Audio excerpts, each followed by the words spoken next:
the slave market of Avaris, crown city of Egypt, home to the Pharaoh, God to his people, welcomes the chief steward and the head of Pharaoh's guards, the most honored Potiphar!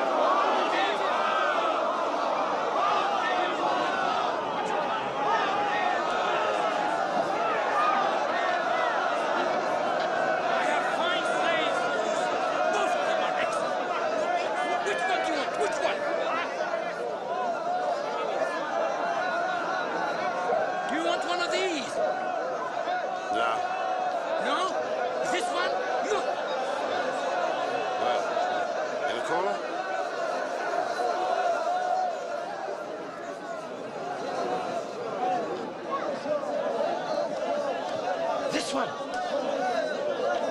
Ha-ha. This one, sir. He's the best, sir. He's a fine slave, sir. Look at that fine head. Look at those shoulders. Look at that back. Those arms. He is perfect. Ah, teeth. Young. He's healthy enough, but probably never done a hard day's labor in his life. Ah, but he can be trained, master. He's submissive, he's obedient. You do anything without a whimper. And he knows his place. Never opens his mouth except to pray. Is that true, boy? Answer the master. And to whom are these prayers addressed? Which gods? Only one, my lord. Only one god. Must be very poor indeed.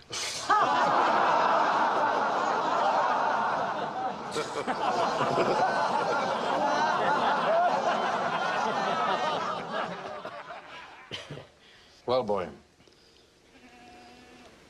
My one God provides all my needs, my lord. Well, he hasn't done very well for you now, has he? These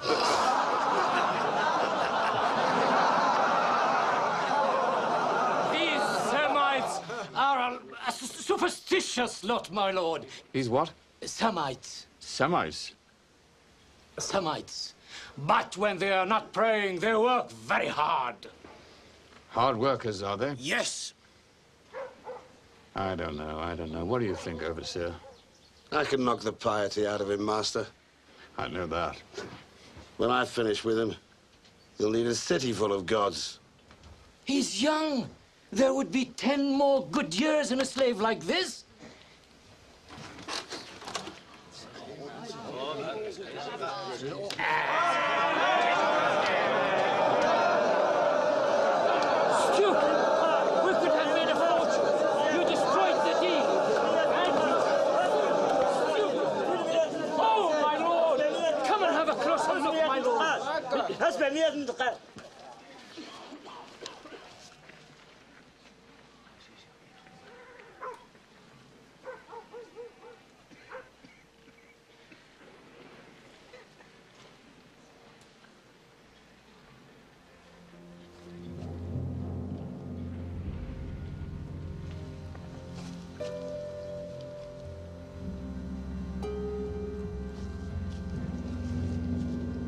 The boy's amusing. For a good price, I'll take him off your hands.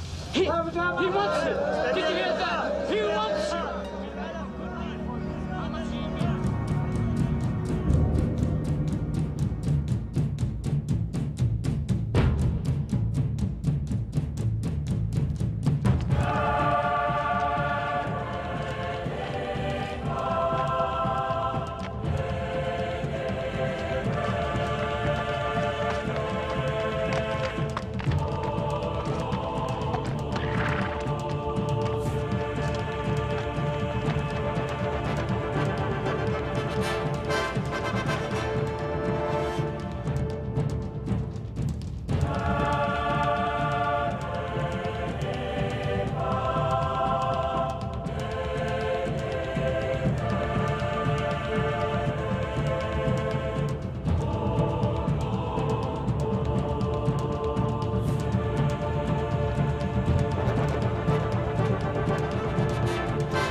Sleep here. You bathe each day. The mistress likes her slaves clean and silent. She sleeps 16 hours a day. Remember that. Before work each day, we give praise to Amun, Father of all gods. And praise is how you begin your life here. Praise to the all-powerful Amun! Praise to the all-powerful Amun! Praise to the all-powerful Amun! Praise to the all-powerful Amun! I thought you were pious, boy. Are you too good to praise our God? No, Master, not too good. Then what? I've only ever prayed to the God of my fathers. Well, you won't find him in Egypt. Don't you think you could use Amun's good graces? I need workers, boy. Not holy men. I just have to teach you to learn respect for my gods. Huh?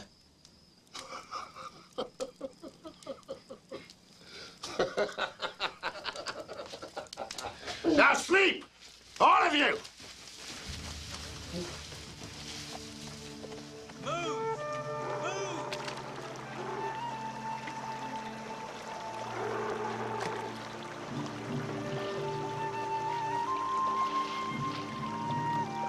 Don't muddy the water. Now we think. You stack them in the shade.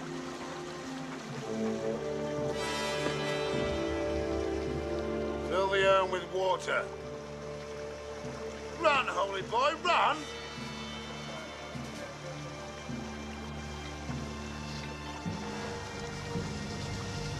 I said run!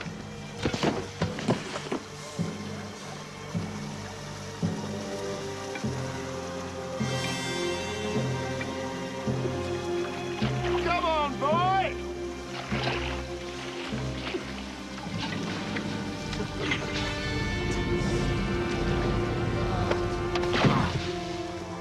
Where's your God now? Doesn't seem very powerful to me. Are you ready to praise Amun yet? Huh? Not ready?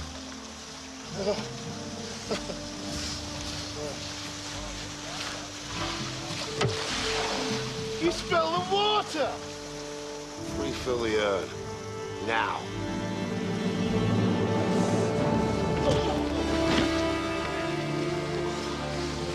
It's a fight you want, is it? Huh?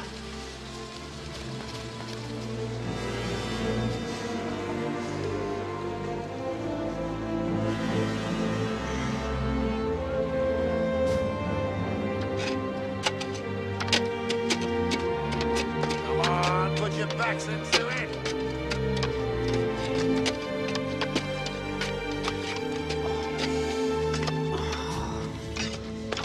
Back.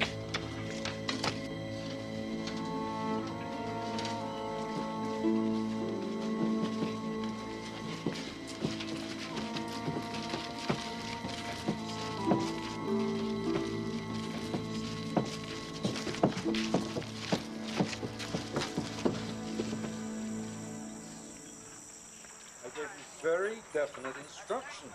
Well, I thought... All of this area should have been cleared. Look at this. Here. What are you doing, fool? I said put the bricks against that wall, not this one. Quiet, man. It is the slave who is right. They do go here. The soil over there is too porous. The shrine would sink in a month. We'd both lose our heads. Keep to the plans, Edman. Follow the dimensions exactly as I've written them. It's simple enough.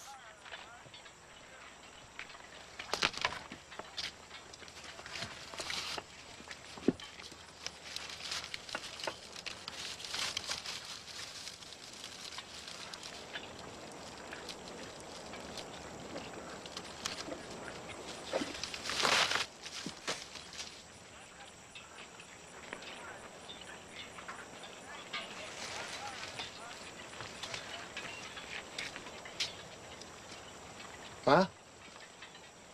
It's no good to me. I can't read, idiot. I can.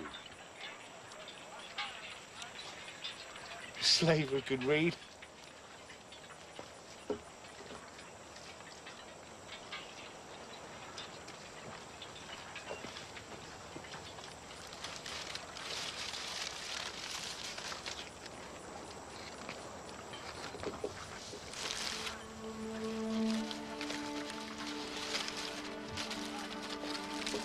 According to this, we begin here.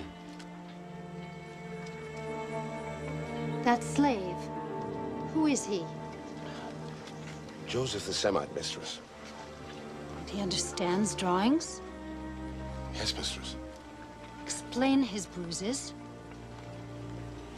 Well, a slave's life, mistress. His lot is no different than any other. Well, it should be. A good foreman would see. This is a special man.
My wife wishes to compliment you, architect.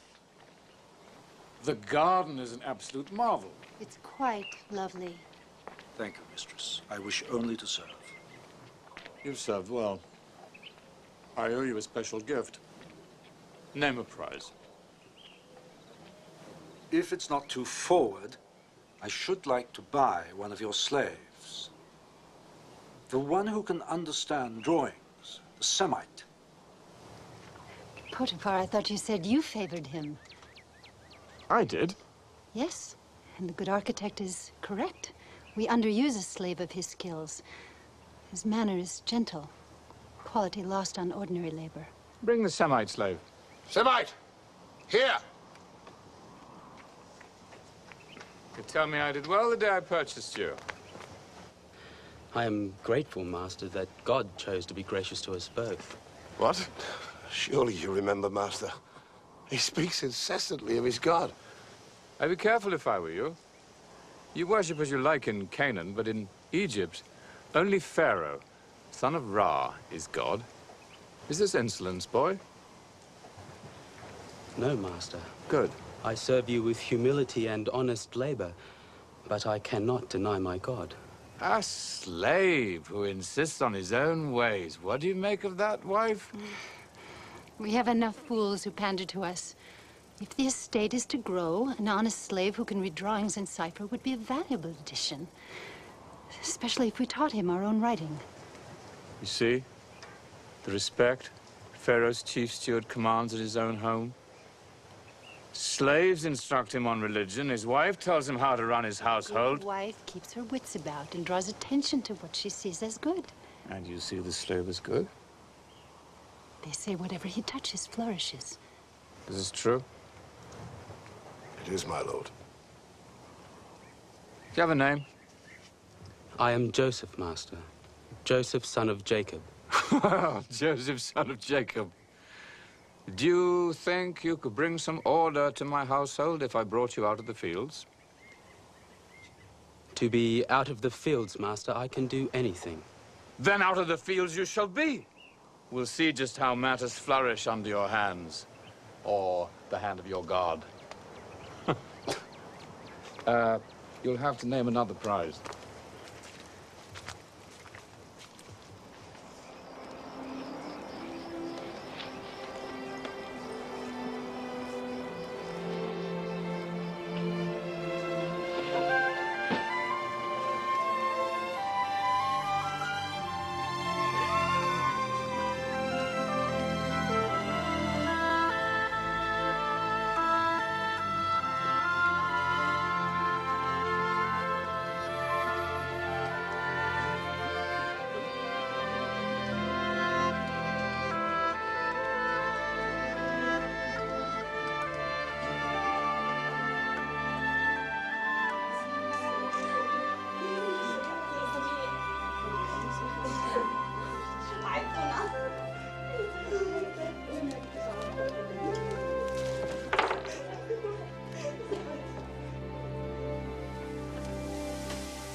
We've already got as much in store as the whole of last year's harvest. And there's still plenty left in the fields. Joseph, how do you do it? Ednan, I don't create the crops for harvest. Must be. I know Potiphar thinks you do. Why else would he dress you in robes as fine as these? Clothes mean nothing. I'm still a slave.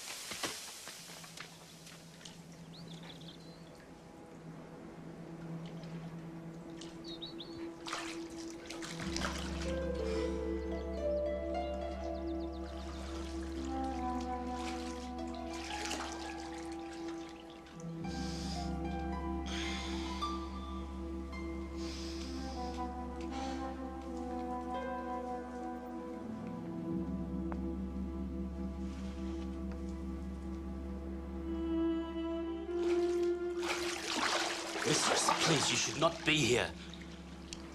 Really? Has my husband elevated you to a position where you can tell me where I belong? No, mistress, of course not. Then be still.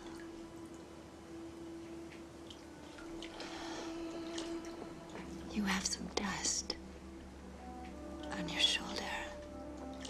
Here, let me splash it off for you. Come on.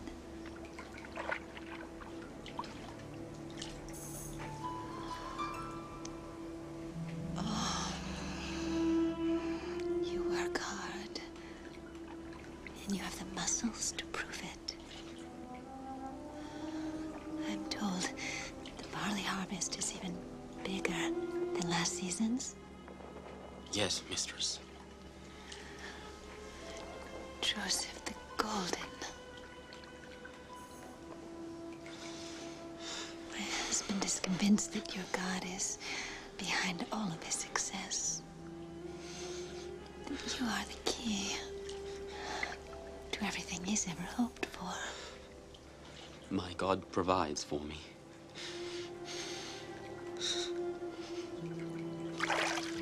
Would he grant my wishes if I were your friend? Please, mistress, I am only flesh and blood, and you press the limits of my strength. You dare restrain me? If my master knew why, he would understand. Really? Is it my fault you lured me here to take advantage of me? He knows me better than that. It's my word against that of a slave. Huh?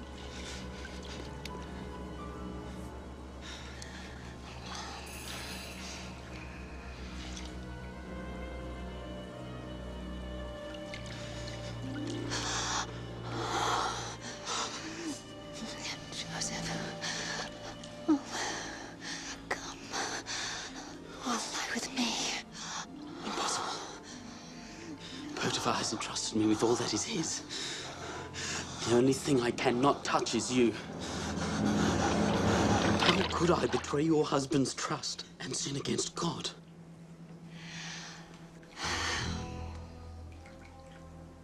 Time will come.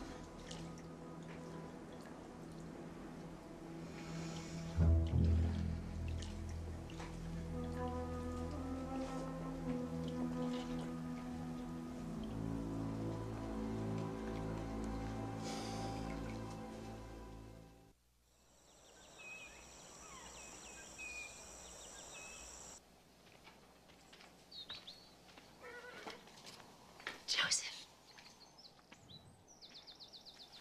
Mistress, Joseph. I thought we understood each other. Oh, I understood you. But I think you misjudged me. So, I've decided to give you a second chance. Stop!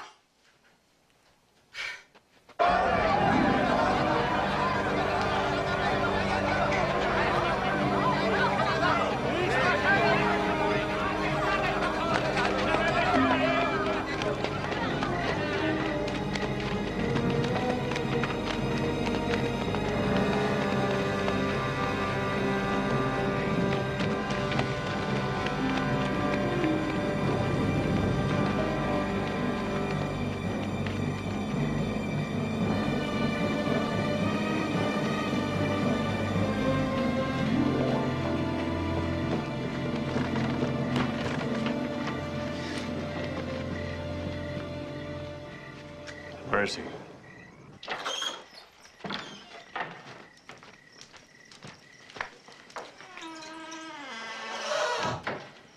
What my wife's maidservant ran to tell me, is it true? Would you have me call your own wife a liar, Master?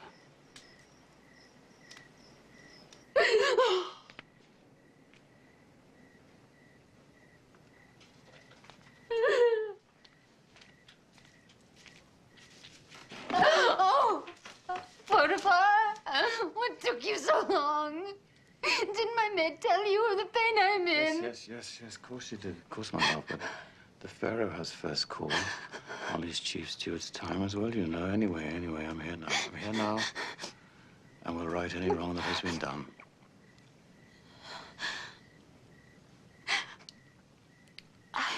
I was alone. And he came here. He came to my chamber. On what excuse? That's exactly what I said.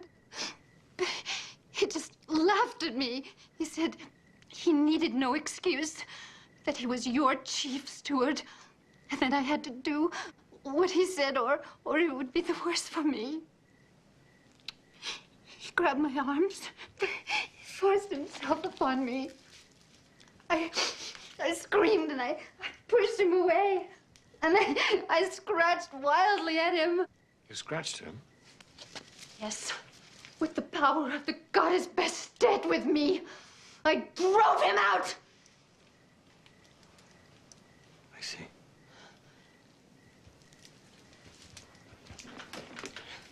I want the full measure of the law, husband. The full measure. I want his death. Go, leave me with the slave. Come.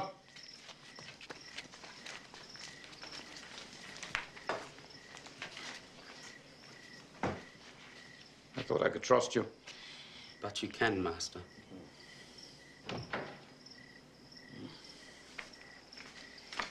If anyone approaches, keep your hands behind you. Thank you, Master. Now explain yourself. How, Master? She accuses you of the vilest crime, Joseph, and demands the full measure of the law in vengeance, which means your head. And a man guilty of that crime would deserve nothing less. So you deny it? Yes, of course. But who would believe a slave pleading for his life? I deserve better than that from you. I've treated you more like a son than a slave. Trusted my entire estate to you. Made you the law of my house in my absence. You, a slave! Your lands prospered under my hand. Which is why I'd rather not see you dead. Take me years to find another like you. Is there nothing you can say in your defense? Only if you allow me to speak openly. As though I were a free man. So be it. But on this occasion only, and no one must ever know I allowed you such a liberty. You know you can trust me. I would never betray you, not after all the goodness you've shown me. Wouldn't you call forcing yourself on my wife a betrayal? Of course I would. And I repeat, I would never betray you.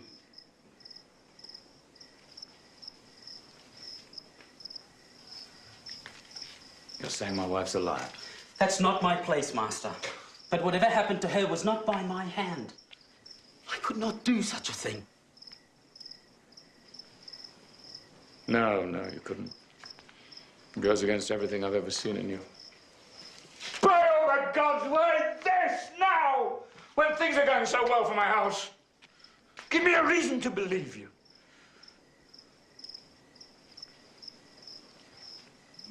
When the blood runs hot, a man forgets his acts have consequences. I have seen the evil that comes from rape. It is hateful to me, and an abomination in the eyes of God.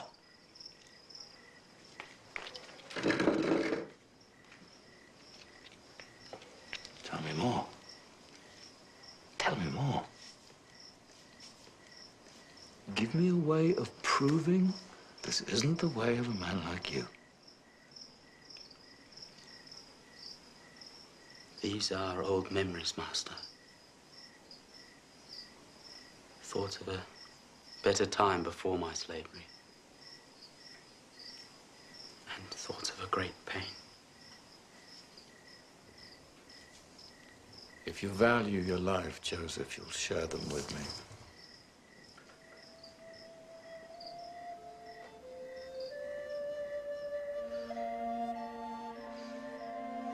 I was only a child. And a happy one in so many ways.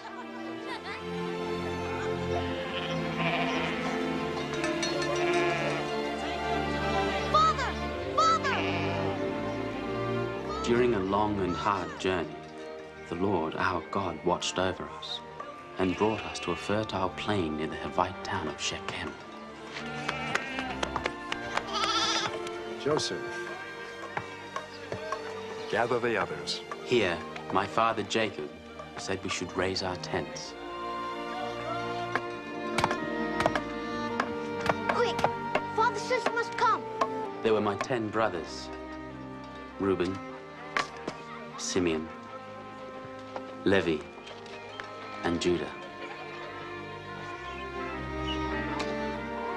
Dan, Naphtali, Gad, and Asher. Issachar, Zebulun. It's time! It's time! It's time!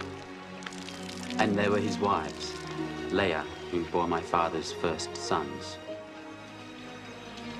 Rachel, my mother, the one my father loved most, and the handmaids, Zilpah and Bilhah, and my sister Dinah.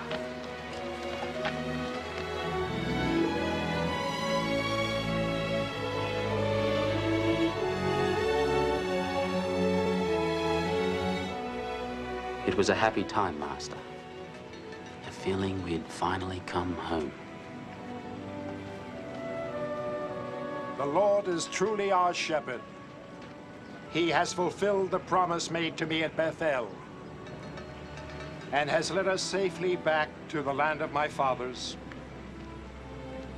The Lord is my God, the God of Israel. El Elohei v'Yisrael. El Elohei v'Yisrael. El Elohei v'Yisrael.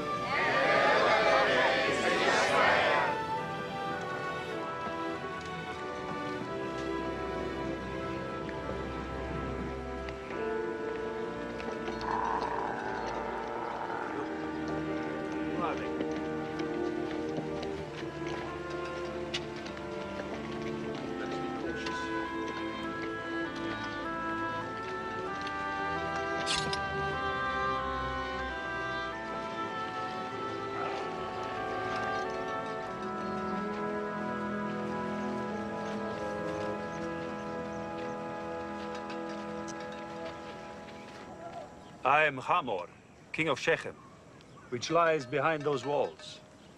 This is Bera, my council, and this is my son, also named Shechem.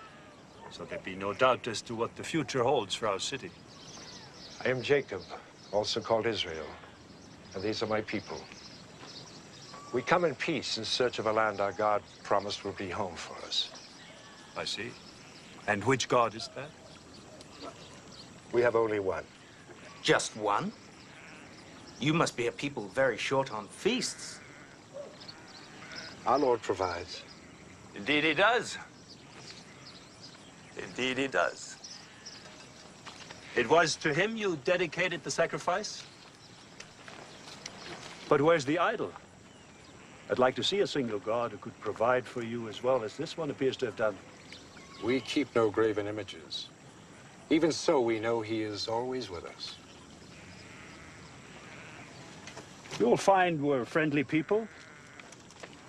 And if you also come in peace, we welcome you to camp near our city to find the home your single God promised. We come only in peace. And of course, we intend to pay full measure for the land and the use of the spring. Just name the price. 1/10 of your grain and of your flocks, and 1/3 of the animal's increase for 5 years.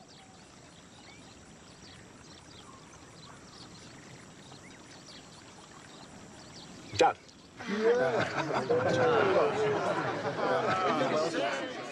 And I thank you for your kindness. We shall be worthy neighbors. Neighbors, yes. Strangers, no. In a week, we honor the goddess Astarte, with a marriage followed by a grand feast. You must join us. But we're so many. Then, at least some representatives. Your sons. Perhaps the young girl here. Your invitation is kind. Count upon some of us being among your number.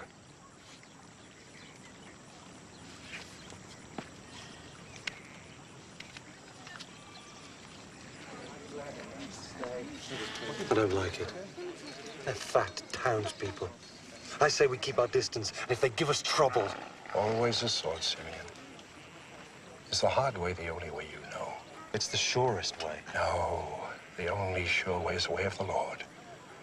As he has brought us thus far, he will continue to guide us.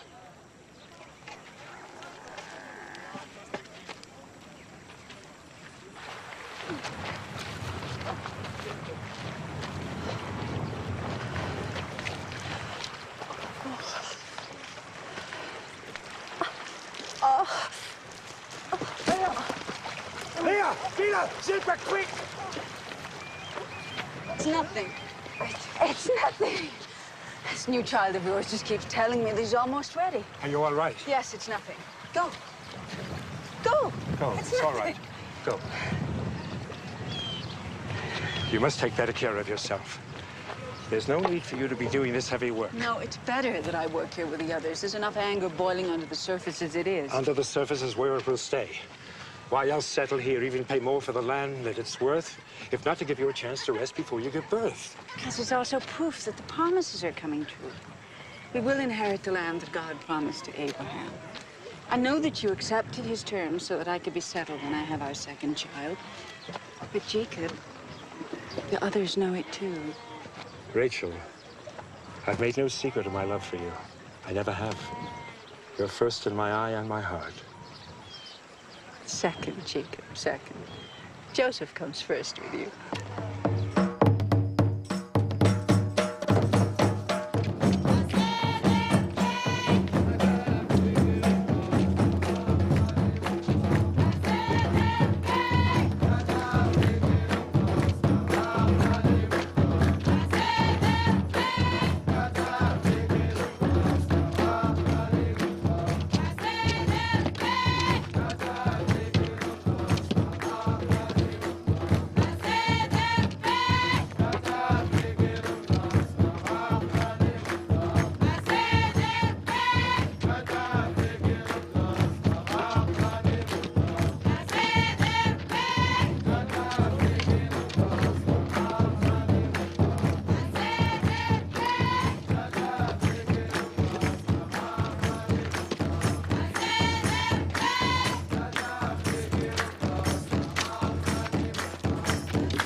Wait, my dear. You're Jacob's daughter, aren't you? Yes, I am. Let's sit here.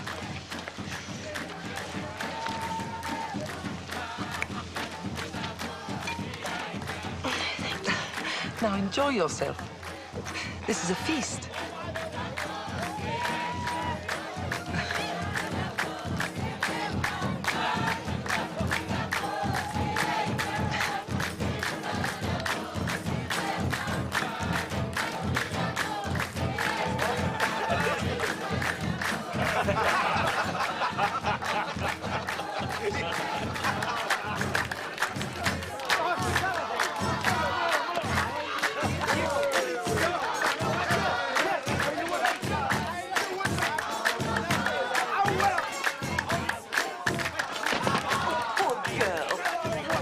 right, my dear.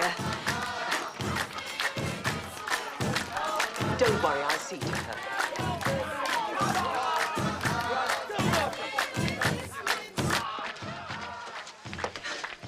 You need a quiet moment to gather yourself together. You'll be fine. I'll take you to a cool room for a rest.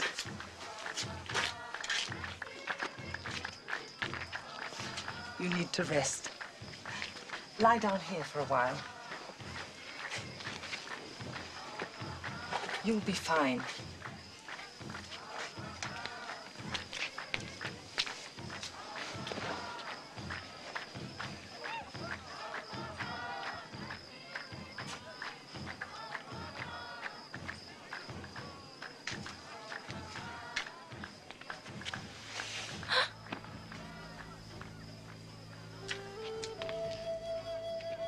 Don't be frightened. It's only me.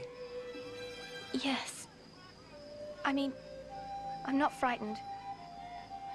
You're perfectly safe. Nobody as beautiful as you could ever really be in danger.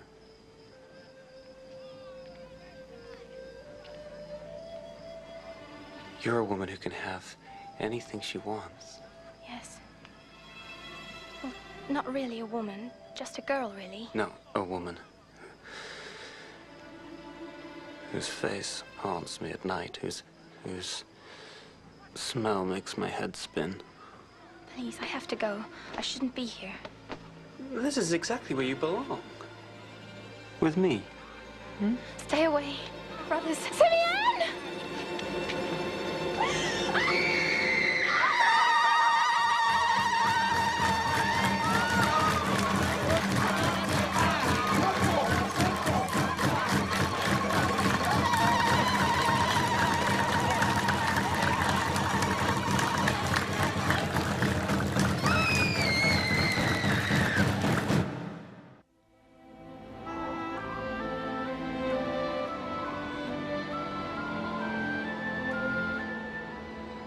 There's no excuse for what my son did to your daughter. To all of you. Other than that he was drunk with love. Right! The crime! Shames us. Violates all laws and traditions. No love can come from violence! I gave you my trust, my friendship.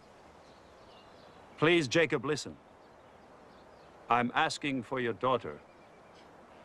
I ask for her in marriage to my son.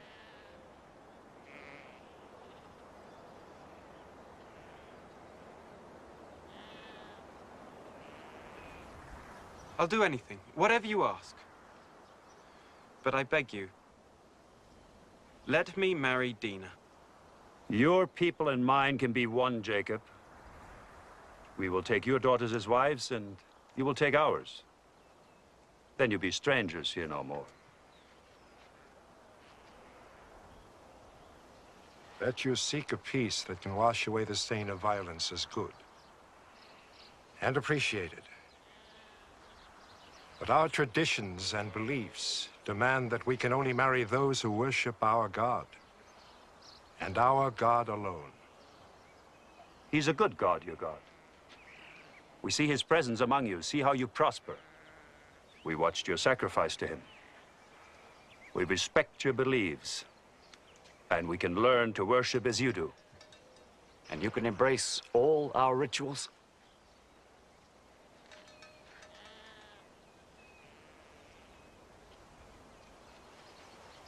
We both have much to think upon. Until tomorrow, perhaps. Until tomorrow, then.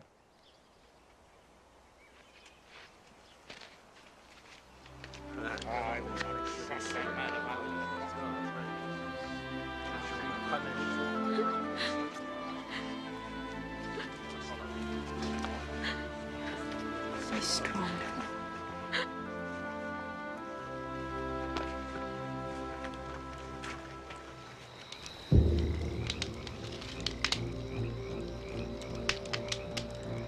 Is it that simple?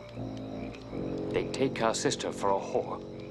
And the reward is we embrace them, make them family, masters of our women's dowries. Not if I have a say in it. But you don't. None of us do. This decision is for our father alone. I've heard enough. You're like the women clucking away. Good night, brothers. He's right. It is father's decision. Yes. But what happens after that is something else altogether. Go on. Accepting our rituals means all their males must be circumcised. And if they are, they'll be sick. Weak. At our mercy. Get to the pastures. Spread the word. We'll need every man. 3 days is what it takes for the fever and the weakness. By the 4th morning, it'll have passed. Along with our one chance. Yes.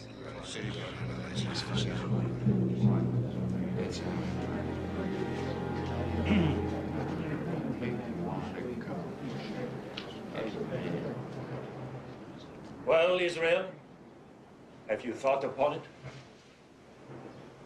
I have. And I see great wisdom in your offer. But have you considered what you must do to marry amongst us? Circumcision is a harsh demand to make of grown men, Jacob. But absolutely necessary. It is a sign we bear on our flesh of our covenant with our Lord. A proof that we embrace his commandments. Only then can we be allowed to be united through marriage.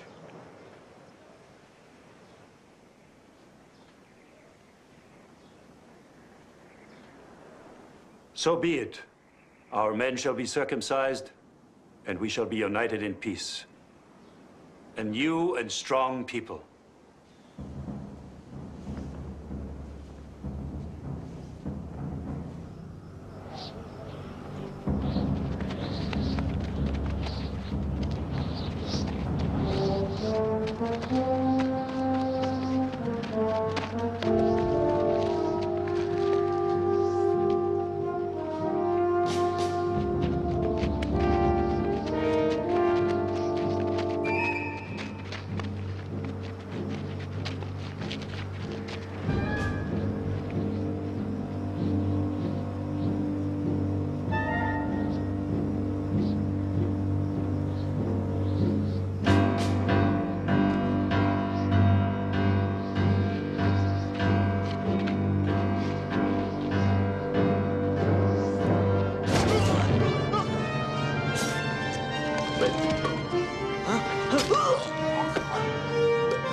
Madness! Insanity! How in your hearts could you have done such a thing? Ruthless, merciless. Is this the good way, the right way? You have brought ruin upon us. Someone had to defend Dina. She can't be treated as a whore. She was to be treated like a bride. You have broken the peace and used our traditions for vengeance. Now Shechem's neighbors will join forces against us. We're so few in number.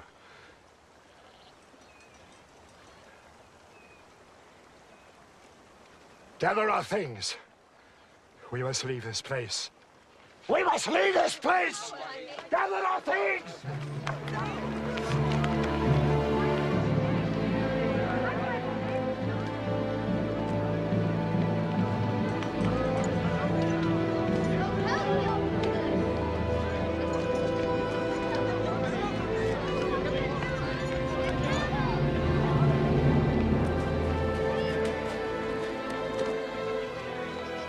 And so we were forced to leave the land that held so much promise.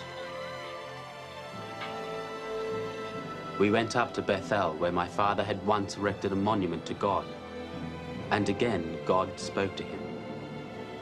As my father told me, the Lord said, "Be fertile and increase. A nation, an assembly of nations shall descend from you. Kings shall issue from your loins. The land I gave Abraham and Isaac I now give to you, and to your offspring to come I will give this land."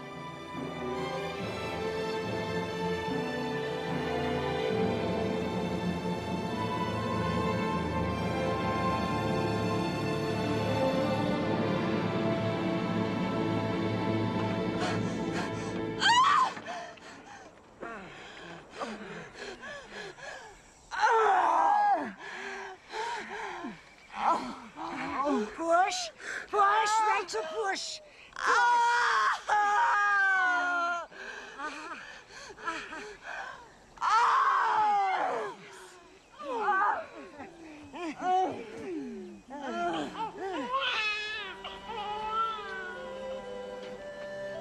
You have another son.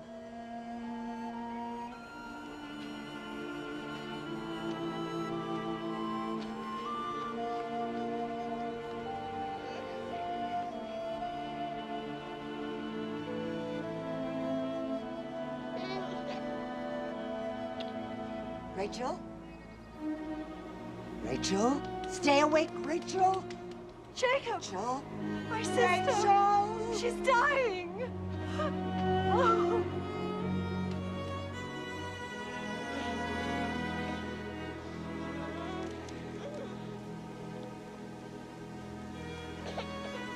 Call him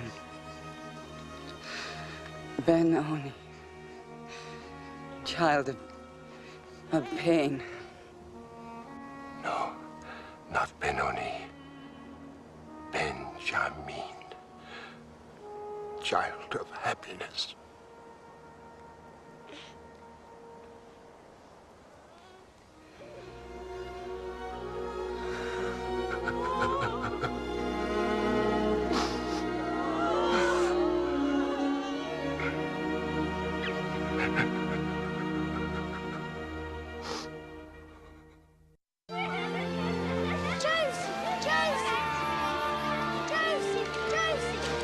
Benjamin! Benjamin! Benjamin! Josie! Benjamin! Oh! Oh!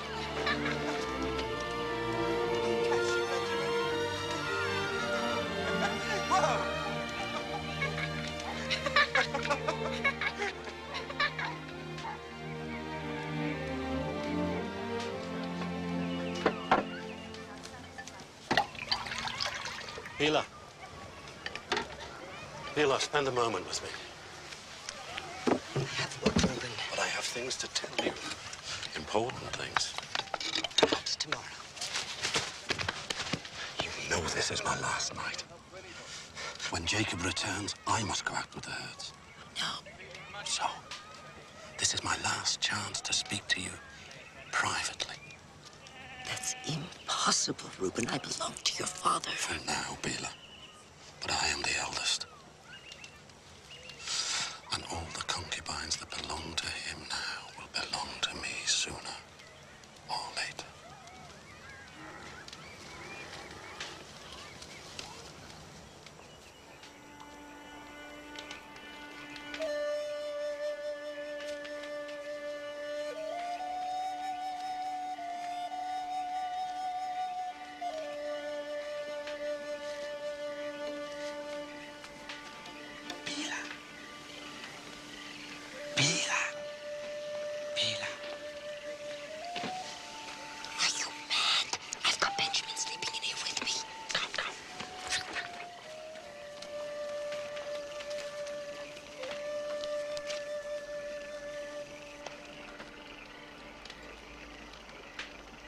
I thought you should know.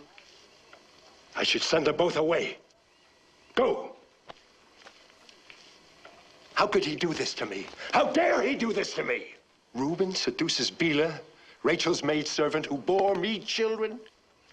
Bela is like a mother to Benjamin. Your sons give me nothing but grief, forcing us to leave Shechem like thieves, forcing us to take Rachel on a trek that killed her. And now this! He was wrong. I know that. But once you speak to him... No more words! Things must change. Reuben is my firstborn. Your first son. No more words!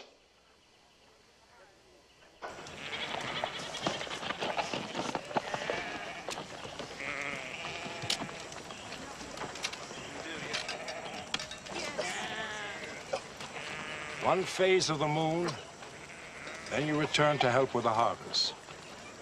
Be careful. Be alert. While you are gone, Joseph will be in authority.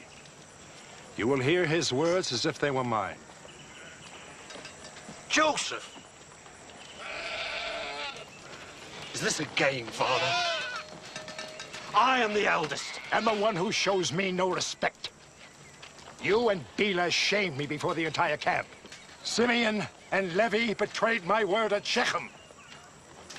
If my sons will not honor me, I cannot honor them.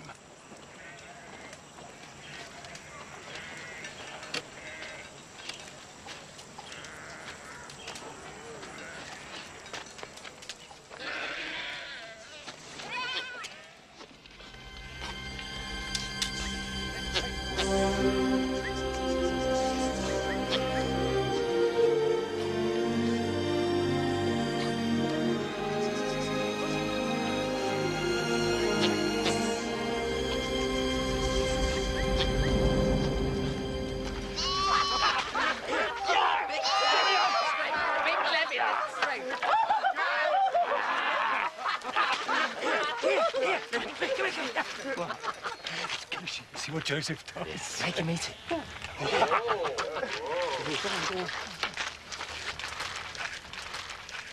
Meat for supper, little brother. Meat? From where? A sheep. You can pick the one for slaughter if you like.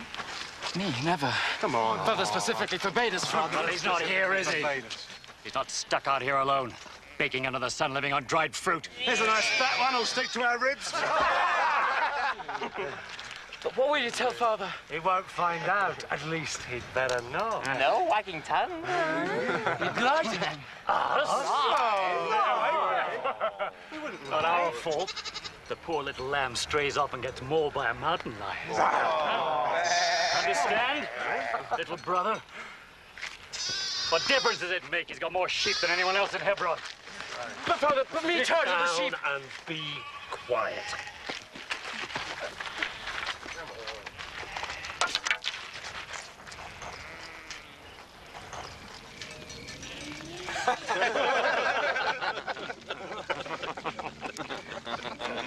Come on, Joseph.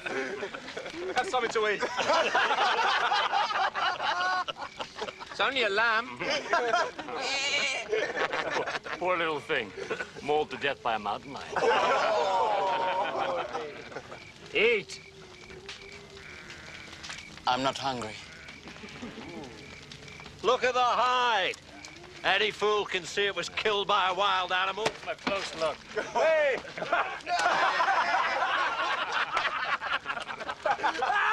Any fool! Right?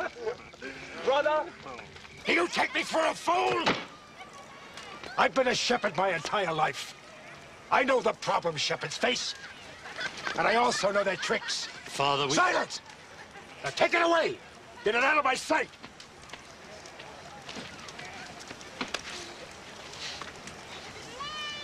At least now we know what to expect from Joseph.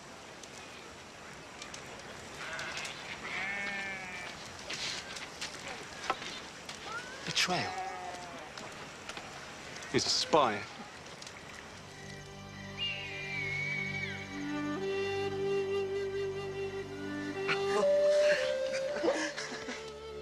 He certainly looks like a prince. So tall and strong.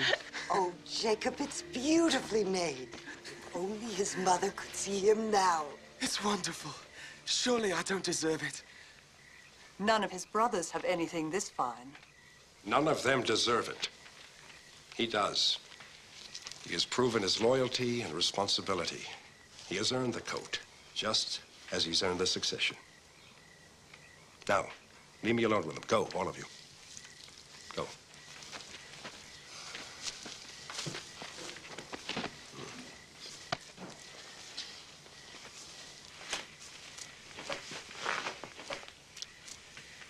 I'm honoring you, Joseph. Naming you my heir. Next in line as head of the tribe. You can count on all your sons, Father. Some more than others. Simeon, Levi, Reuben. I can never forget what they did. The coat is a mark that you will carry on the line. When you wear it, remember, it is a robe of honor.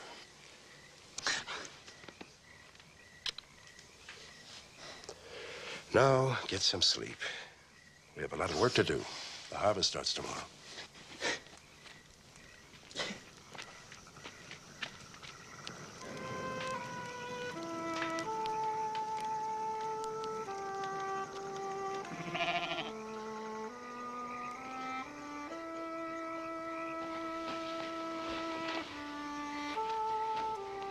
Joseph, tell me again what our mother was like.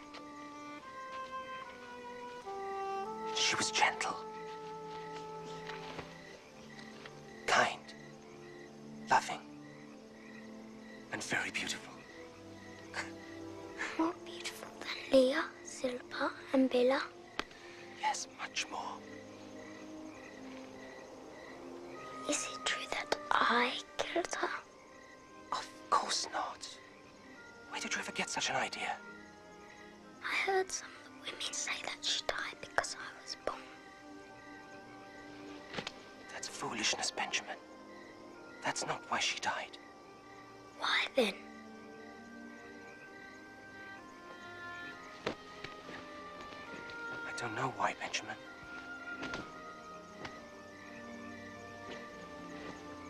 People are born, live, and die. Even the stars fall and die. And the sun sets every day just to be reborn the next morning.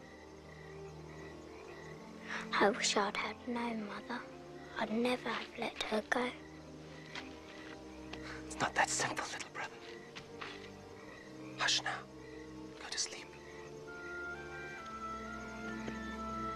Are you going to sleep in your new coat? Yes. I love it so much.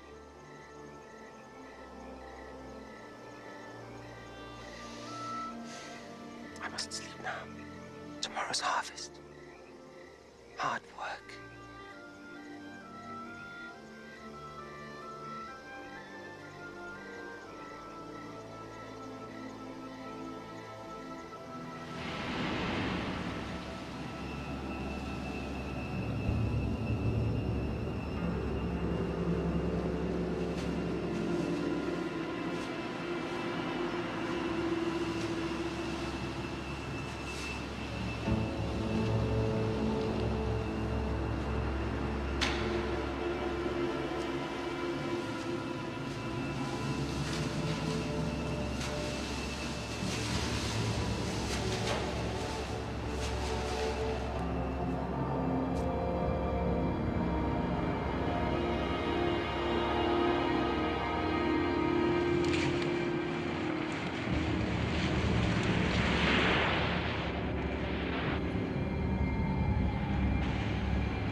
So, then, we all began to bind our sheaves and brought them together and set them upright.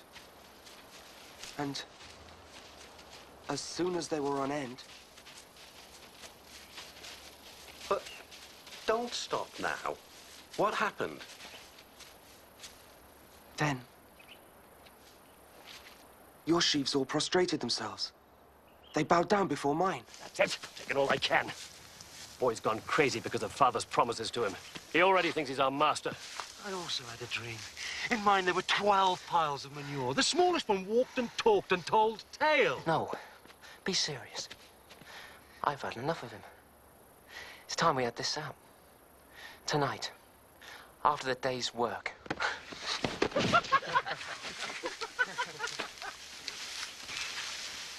We'll see what Father thinks about this.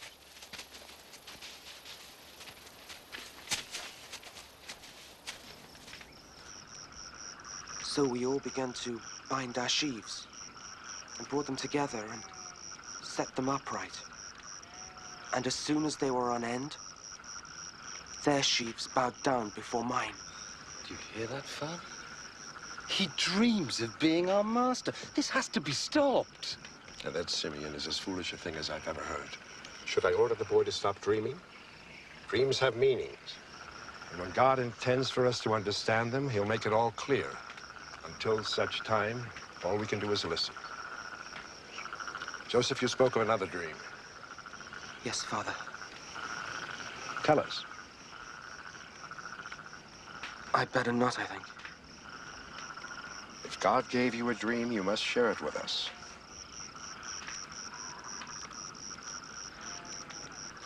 I dreamt the sun and the moon and the stars paid homage to me.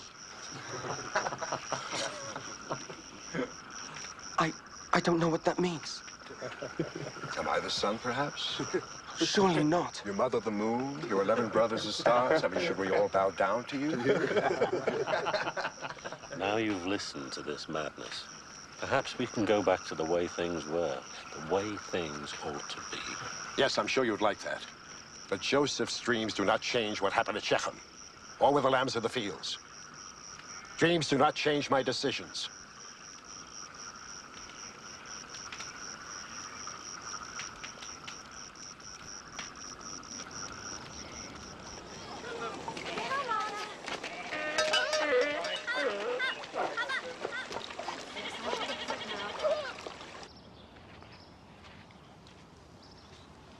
I'm sending you to see how the flocks are doing, not to a feast. Son, you're getting older, bigger. And where once your brothers might resent you, as you gain strength and position, they begin to feel very threatened by you. I want you to try and make peace with them. Yes, Father. That's also what I want.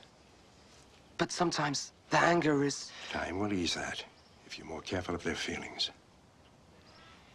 Joseph, they're different than you are. They're all brought up together like a pack of lion cubs. You and Benjamin are the children of my old age. You were given more attention, perhaps, but your brothers see that as more love. We both must help try to make them see the truth. Understand? Yes, Father. Good. Then go safely and with a steady pace. You should find them within a 2 days' journey.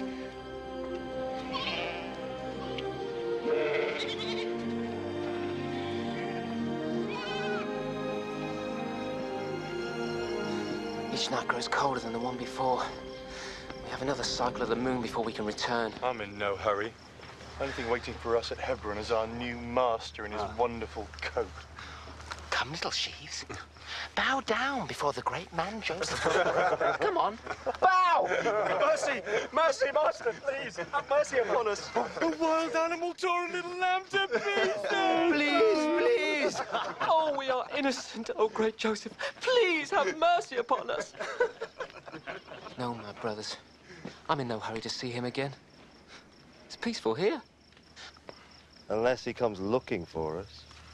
I think we should move west. What makes you think the pastures will be any better somewhere else? We'll move west tomorrow, to the region near Dothan. The grass will be fuller there. Listen to him give orders and predict what we'll find. Must have been a dream. Runs in the family. The only thing I dream about is women. But I do know that if we move on, no one will know where we are. And no one will be able to spy on us. I agree. Let anyone who wants to find us have to dream where we are.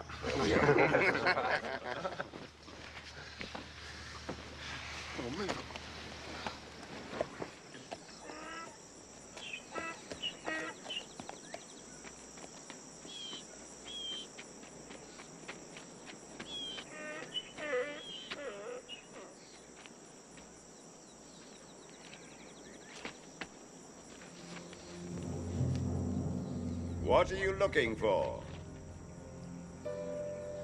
I'm looking for my brothers. They're pasturing the flocks somewhere near here. They moved on. I heard them say they were going to Dothan. Thank you.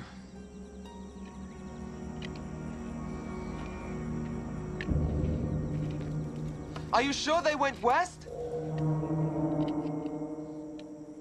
Last night, I dreamt I was on one of those big ships that dock in Jaffa. I had 3 women. One had red hair, the other gold, the third... Your dreams don't count. You're not Joseph. I wonder. Father wasn't so pleased with his last dream. That's right. Yes. What if they are prophetic? All of us kneeling down to him. Father, too. Sickening. Stop it. It's only a dream. We'll end up bowing and scraping to him, crawling to beg for favors. Stop it.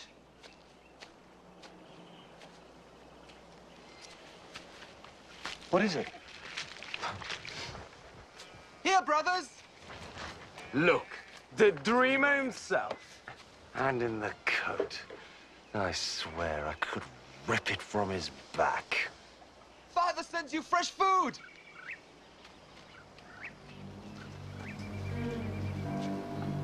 I say we kill him. What? I say we kill him. It's the only way to be done with him once and for all. Hold your tongue. Don't even think it. No. Simeon is right. To kill him? Never. If it's to teach him a lesson, then throw him in a pit. But you don't spill your brother's blood. Why not? It could happen.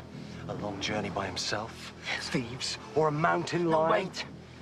We tried this with the lamb. Father saw right through the lie. Imagine what he'd make of this. The fact that he caught us in the last lie would make this one all the more believable. Yes. He'd never expect us to lie a second time, especially about Joseph. Brothers! Well, this is the only chance you'll ever have to be done with him. That's right. To assume our rightful place once the old man's gone. Let's do it! Use your mind. You can't spill a brother's blood. Have you thought of the curse which will fall upon us if we do this? Stop it! Stop it now before it's too late! Stop what? Ignore him. Don't speak to boys who come to work in groom's clothing. We come in search of more tales to tell. Father wants a report, and he thinks I'm the one to do the job. He told me... Forget what he told you. You report on me, and it'll be the last thing you do. Simeon! I'll do as Father instructed. Simeon, stop it! I'll do as Father tells me. And your warning smells of too much water. Hold him back!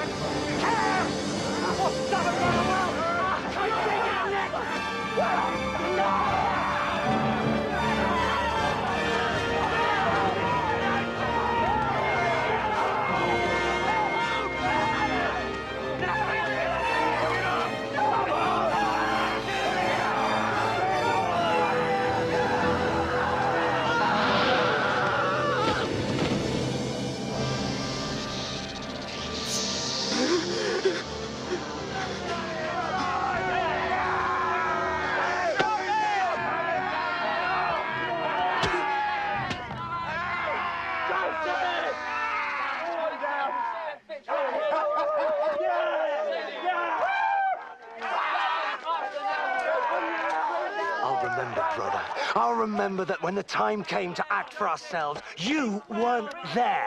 No, I wasn't. Perhaps I'm just not as big and brave as you are. Brother.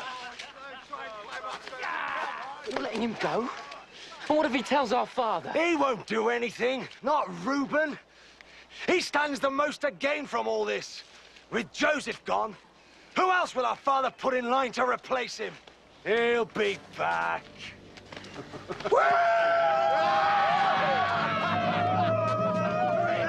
I'm Joseph! Hail to me!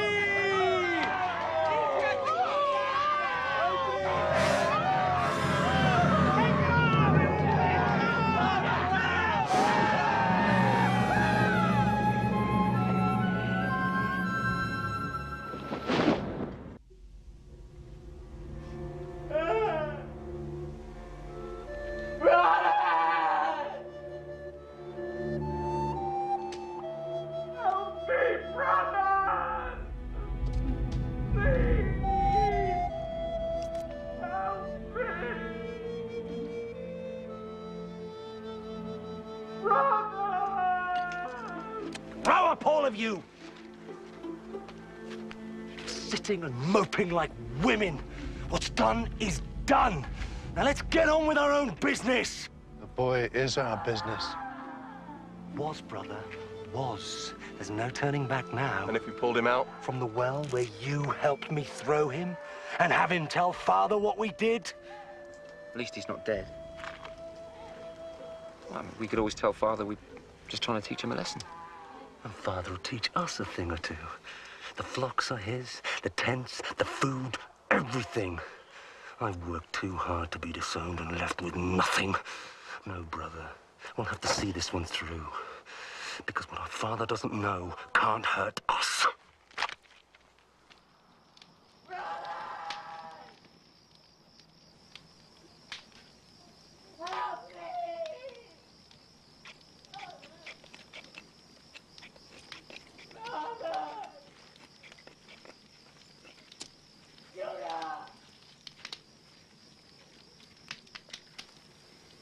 There's not much grazing left in these fields.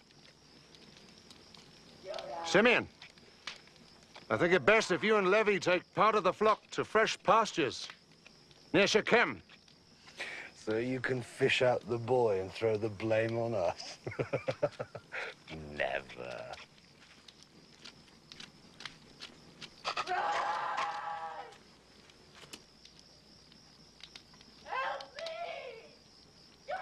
Oh, do something, Simeon, before we all go insane!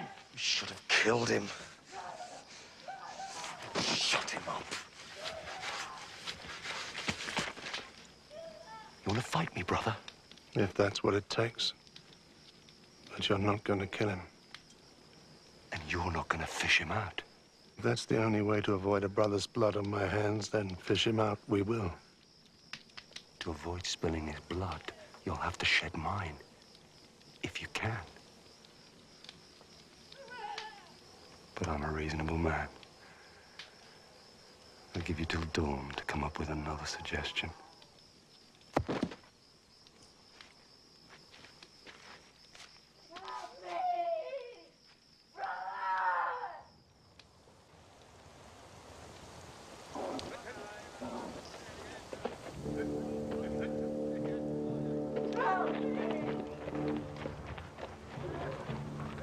Ishmaelite traders!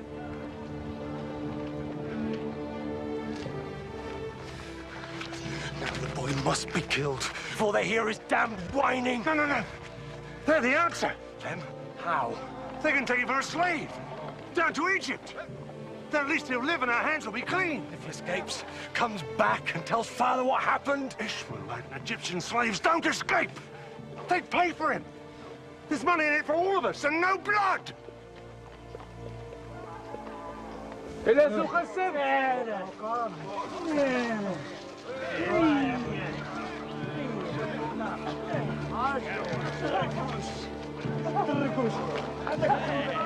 $20 shekels, not a piece more. In silver? Of course. Done.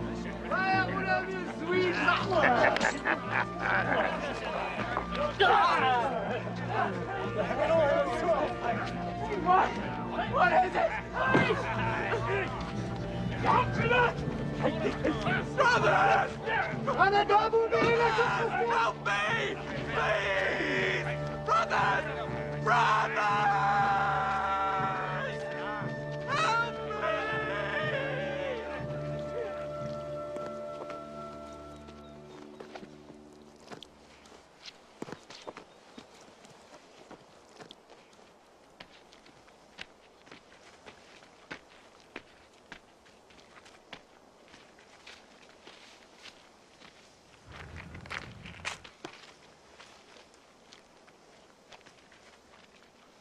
Come to save him.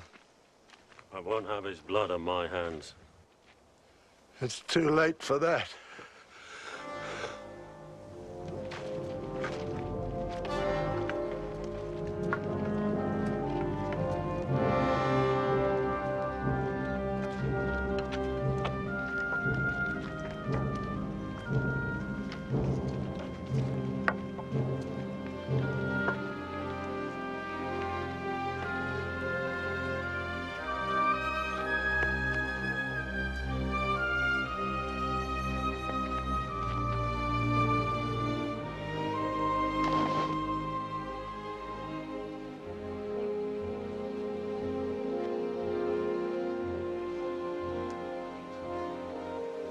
I found this on the road. It must have gotten lost.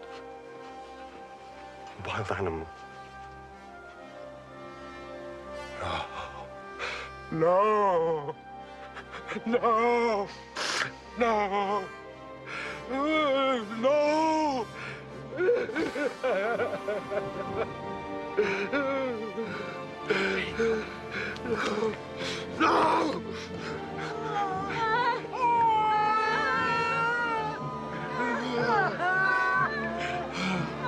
What's left of me if Joseph is dead?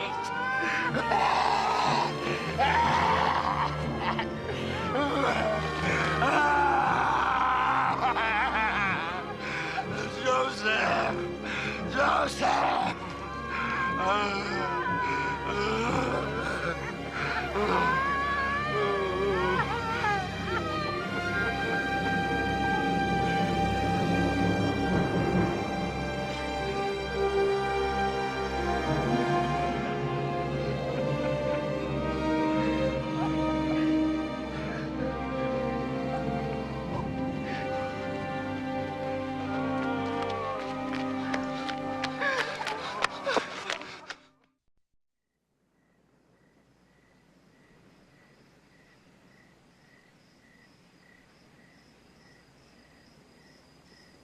Here then, Master, is my version of events. And may the Lord my God stand by me as I speak only truth, and desert me if I lie. If you lie, I will kill you. It was the last day of the harvest festival. The gratitude to the gods. I set about arranging the house, believing it to be empty.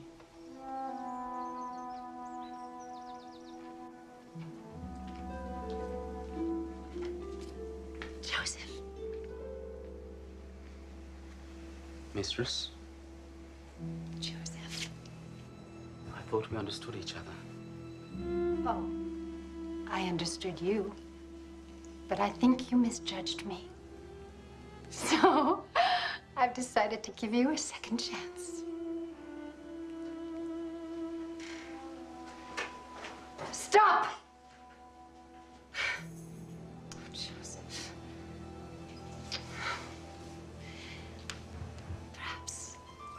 Perhaps if we talked more, became close, perhaps you might see me differently.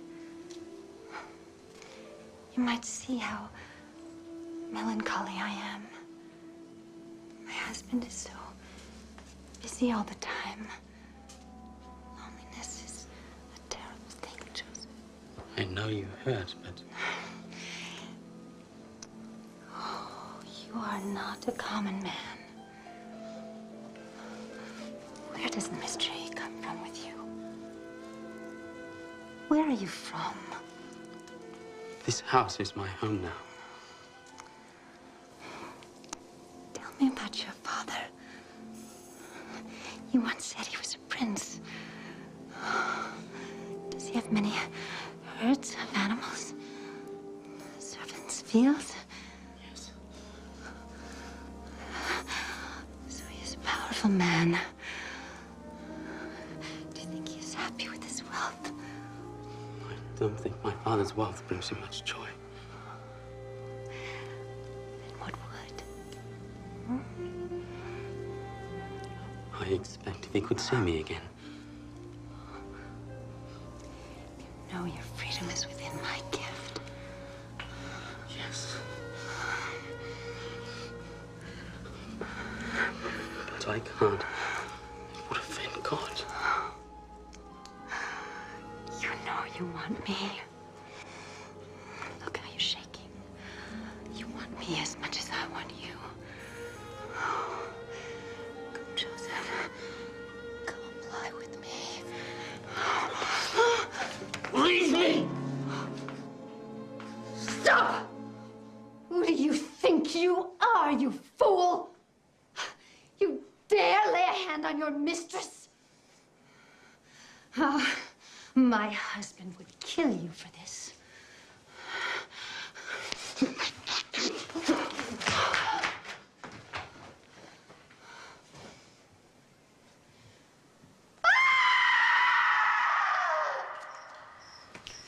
Is that all?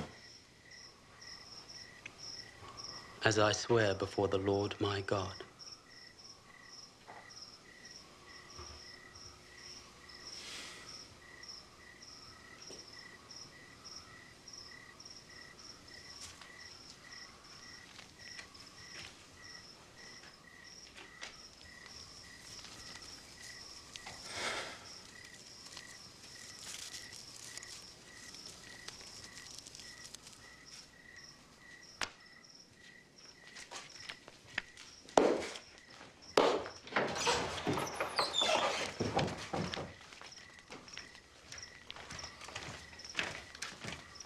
Summon the household.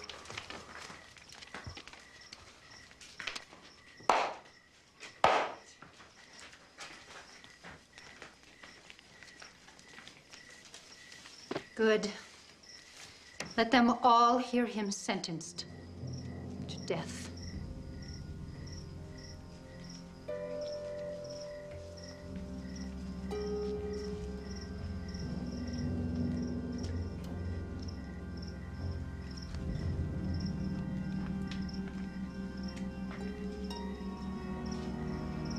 I have heard the reports and weighed them.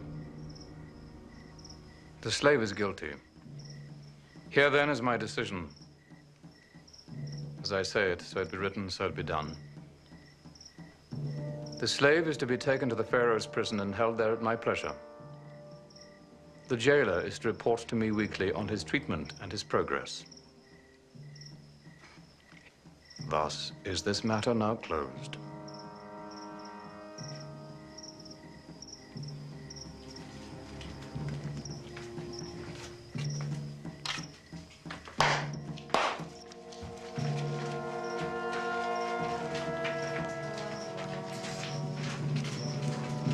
Bring him.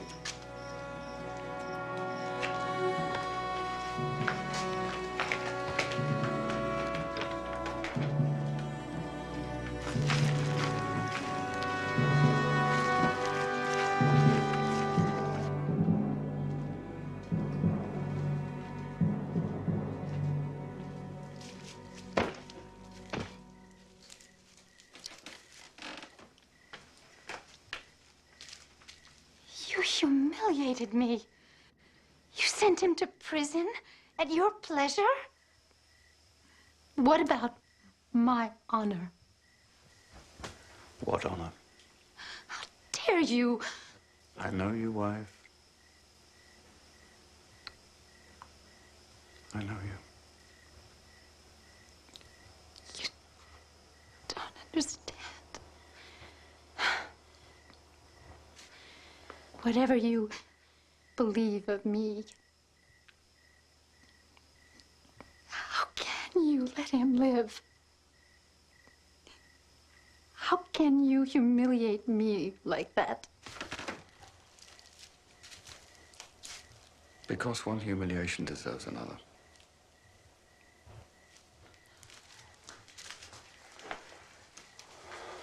Wife. Anyone who knows Joseph also knows that if he swears by his God, he's telling the truth. What is more important to you? His God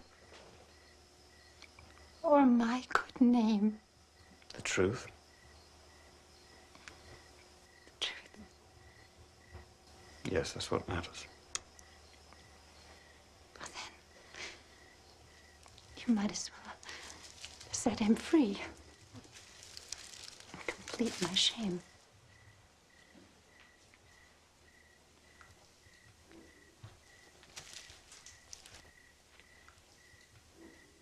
Wherever he is,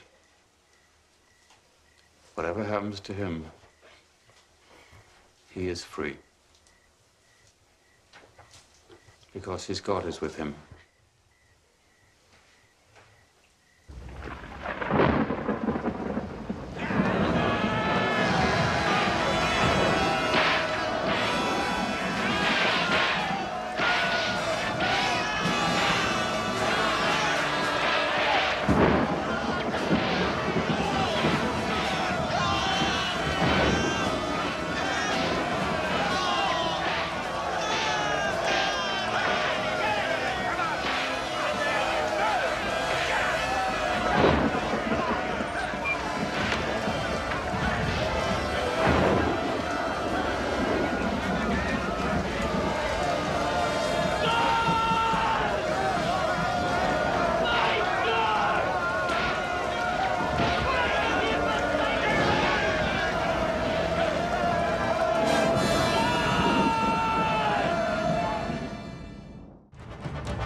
Potiphar, chief steward of the Pharaoh.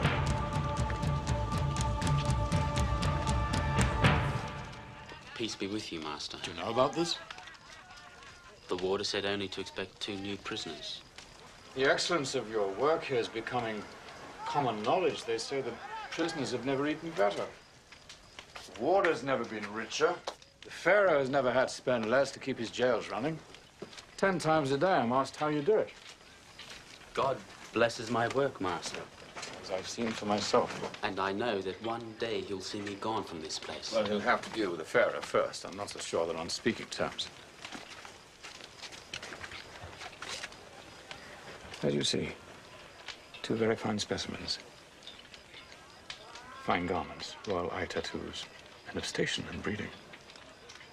Fat one is, well, was Pharaoh's baker. The scrawny one is cupbearer. Important men. How did they end up here? Accused of theft. Of Pharaoh's bracelet of the sun. The mark of the true sun god. It's gone. Missing. And Pharaoh's seers and prognosticators say that one of these two is the culprit. Then their lives are over. Probably. But you never know what can happen. And in case they ever get out of this place and find themselves restored at court, it would serve you well to serve them well. You understand? Completely, Master. You do this well, Joseph. And you can give me a valuable ally when the time comes to plead your case with Pharaoh himself. May your God be with you.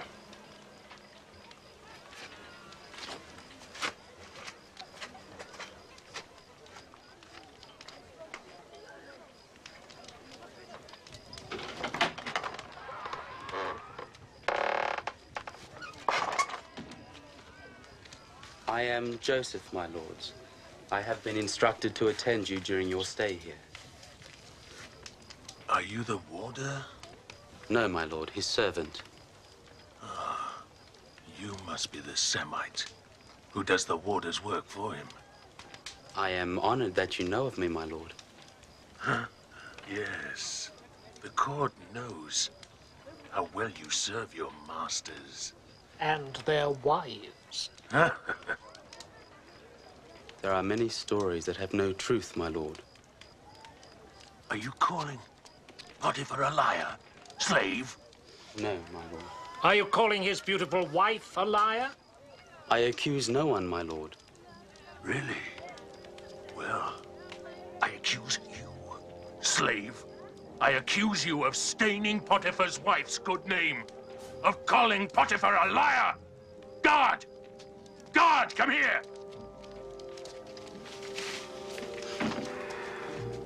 Beat this man with your whip. Careful, my friend. We are in his prison. His prison? He's a slave. Potiphar will thank me for punishing such insolence. Don't look to this slave for permission. I serve in the court of the Pharaoh, God on earth. Do as I tell you.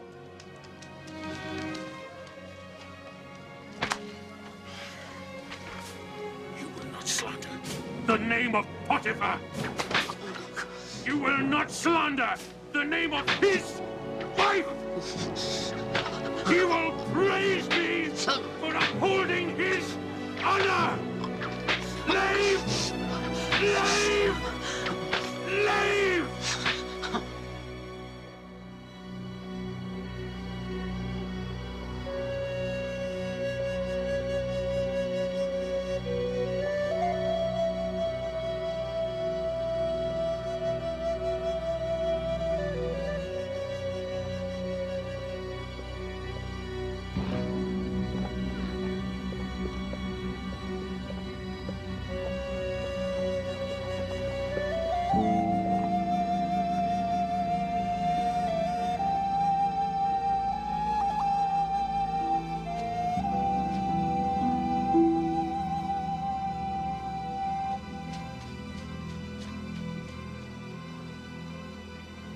They say this season's market will be bigger than last. I hope so. It gets harder and harder to scratch out a living. Judah, you don't have the animals to prosper, you know that. You need good, rotting males, healthy she-goats, ewes. I won't return to my father's camp. I can't live with Jacob's sorrow. He still mourns the loss of Joseph, and the entire settlement is a pool of grief. As a widower, I've enough of my own.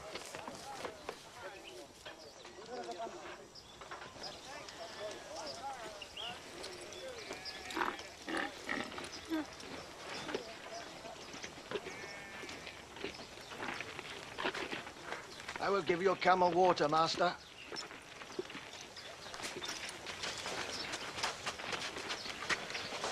Now there's a sight. Oh, a Canaanite who hides her face. They're always bewitching. It's a strange custom, but it adds to the mystery. Traveler, lie with me and ease your mind. While lining your pockets. Who can put a price on a moment's escape from the troubles of the world? I have no money with me. My friend is a recent widower, and while he may not have money with him, he does own fine flocks, perfect animals, the softest fleece you've ever felt. Though I can't say what someone like you might have felt. I see no herds. They're at the market. I could bring you a sheep on the way back. Tomorrow. And until then? Only my word. Then you can leave me your staff and seal as a pledge. Tomorrow, when you bring the fleece, I'll return them.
Life is hard on you? A barren daughter-in-law that buried my first son. People die. They do. But as is the custom with my people, I forced my second son to marry her so that his brother's wealth would not be lost. And he too died. Misfortune indeed. You have other family? 11 brothers. Once there were 12. But the second youngest was taken by a wild animal. And ever since, not a day passes but my father sheds a tear at the youngster's memory. His sorrow was so thick I had to leave and start my own encampment. You grieve as if the boy's death was your fault. Never. In no way! Why would you even think such a thing? No injury intended.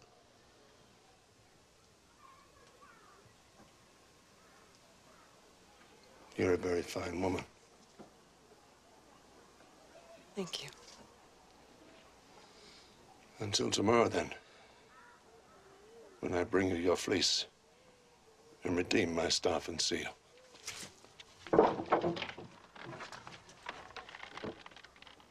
Until tomorrow.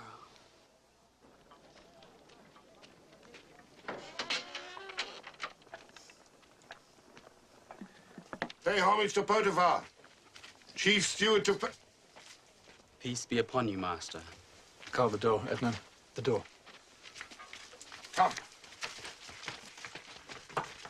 The warder tells me your distinguished guests aren't sleeping very well. It seems their sleep's troubled by dreams. They're not alone. Strange dreams. Full of signs. soon as I learned of this, I came myself. Because I know of your gift for reading the messages of the night. Hence a chance to redeem yourself by interpreting for them. You can't remain silent now that they know you have the special gift. How do they know? I'm due back at court. Pharaoh's men work night and day to retrieve the bracelet. They'll have it before long.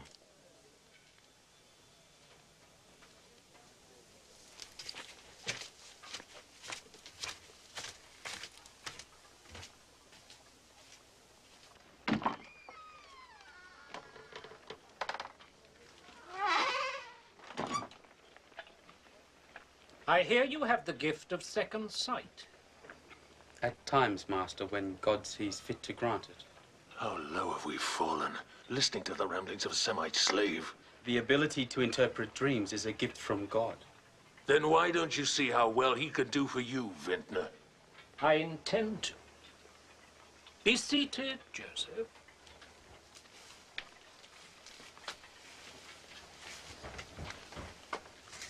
Here is my dream.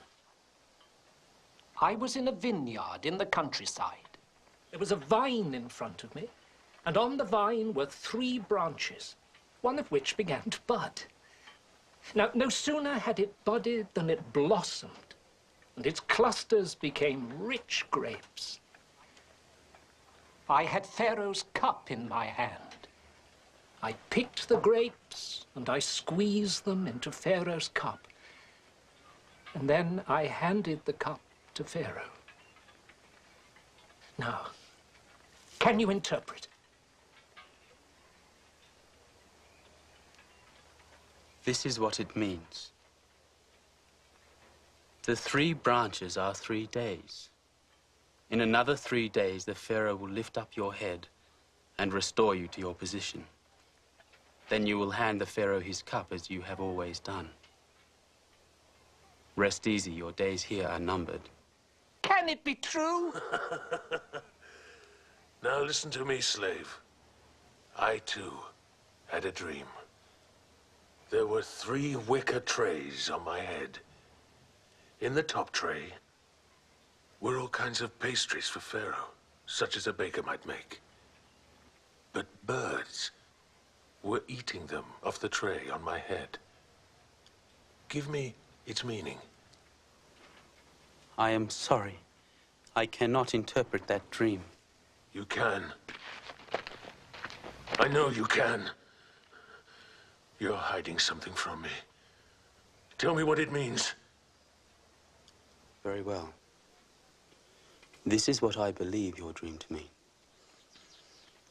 The 3 trays are also 3 days. In another 3 days, the Pharaoh will lift up your head as well, by hanging you from a gallows. Then the birds will eat the flesh from your bones. No!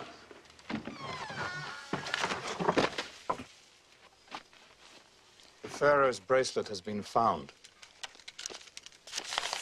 Warrants have been issued. What does it say? She promised she'd be here. Oh, to your good fortune, she's not. You kept your end of the bargain. If she's not here, then you get the sweet memory of her bed and get to keep your animals. I gave her my staff and seal as a pledge, remember? Come. I think I can find her home.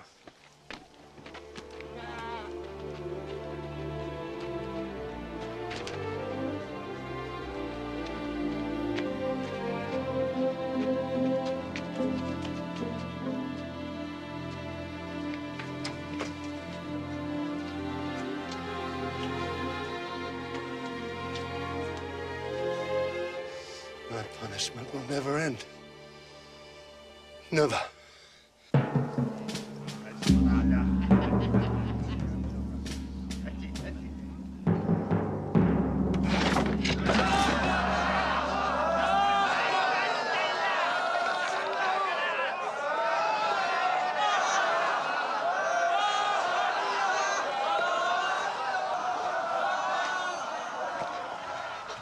I am most grateful for your judgment in this matter. I always knew, even in the darkest days, that I could always... Yes? I trust my master's stay here was made as easy as possible. Yes, yes. Considering the circumstances.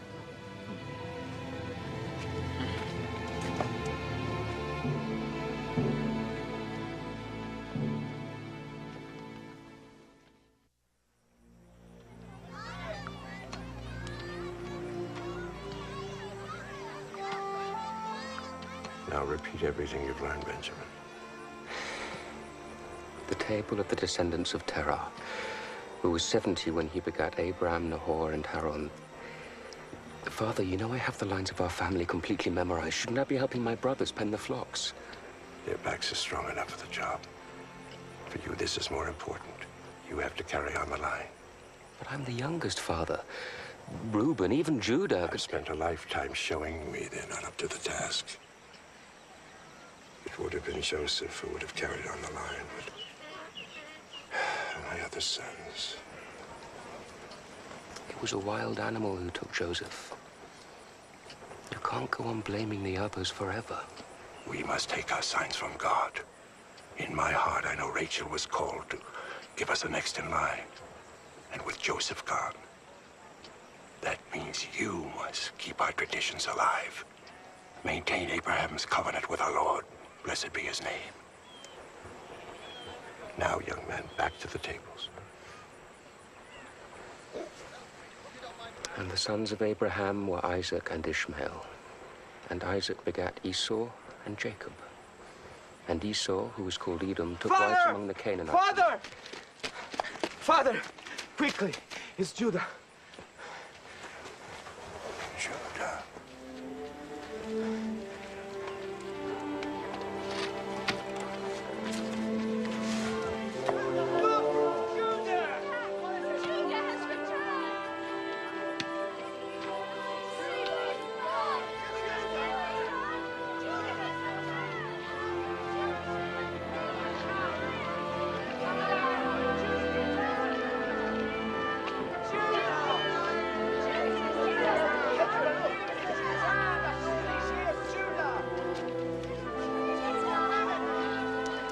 Reuben. Judah. Simeon.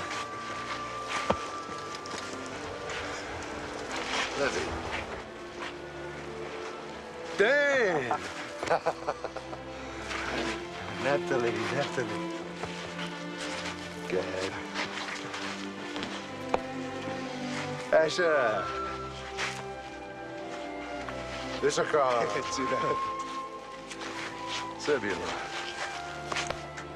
And little Benjamin, not so little anymore.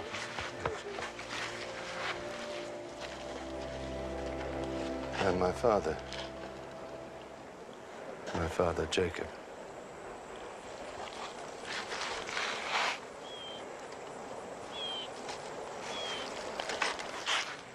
Welcome to our camp. To you and yours. I am surprised to see you. I couldn't stay away from you, Father. Especially now, when my clan faces a problem that needs a wiser head than mine. What sort of problem? Tamar, widow of 2 of my sons, and betrothed to Selah, my 3rd, is with child. And Selah is the father? No. And she refuses to say who she laid with. And no matter how hard we press her, she stays silent. Then, by custom, she must be banished. But by Canaanite way, when a woman lies with a man other than her betrothed, she must die. What should I have done, Father? I gave her my firstborn in marriage, and he died childless. So I insisted my 2nd son marry her as his duty to the family. Still, she remained barren. Then when he died... You promised your son Selah, as is our custom. But I kept delaying the marriage. The woman's cursed, Father. She buries husbands before there are sons to replace them. I lost 2 boys I loved. Should I have risked a third? I know the pain of losing a child you love dearly. I know it well.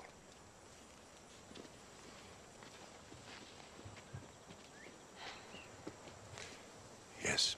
She'll speak of anything you ask, except the father of the child in her stomach. And she's unafraid. This is not our problem, Jacob. That much is true, Judah. You left this camp and established your own line. You must be responsible for yourself and the decisions you made.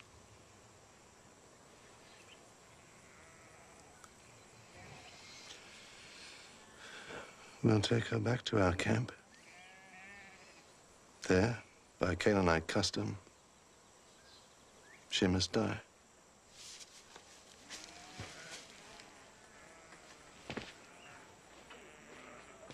We leave at first light. Fine-looking flock. Well, there's rumors of some outbreak of fever among them. Taste it, you see.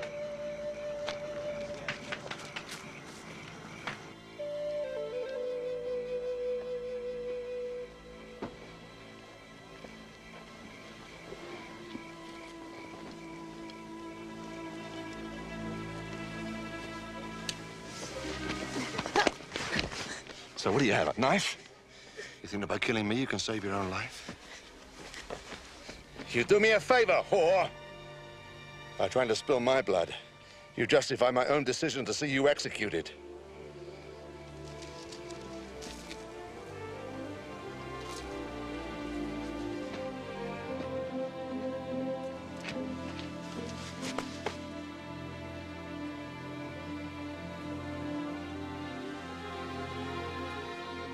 You? I only did it because I wanted a child. This child that is rightfully mine. A son to continue the name of my husband, heir. Your own son and firstborn. But you didn't sell it to me when it came of age as you should have done. You're a very courageous girl, Tamar. But not brave enough to face death. That won't happen. I have enough to answer for.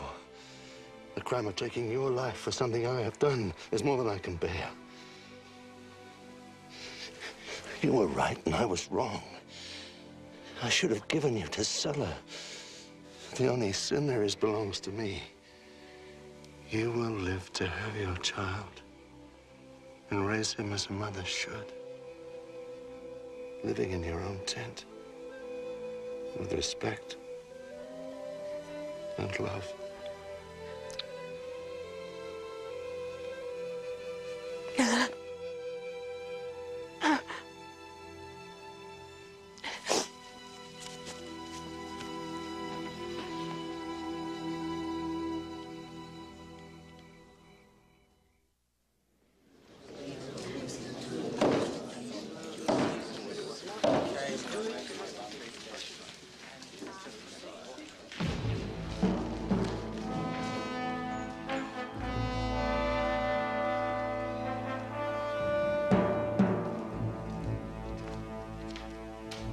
Pay heed as the god Ra walks among you. Pay heed to the Pharaoh, son of the heavens, Ra incarnate.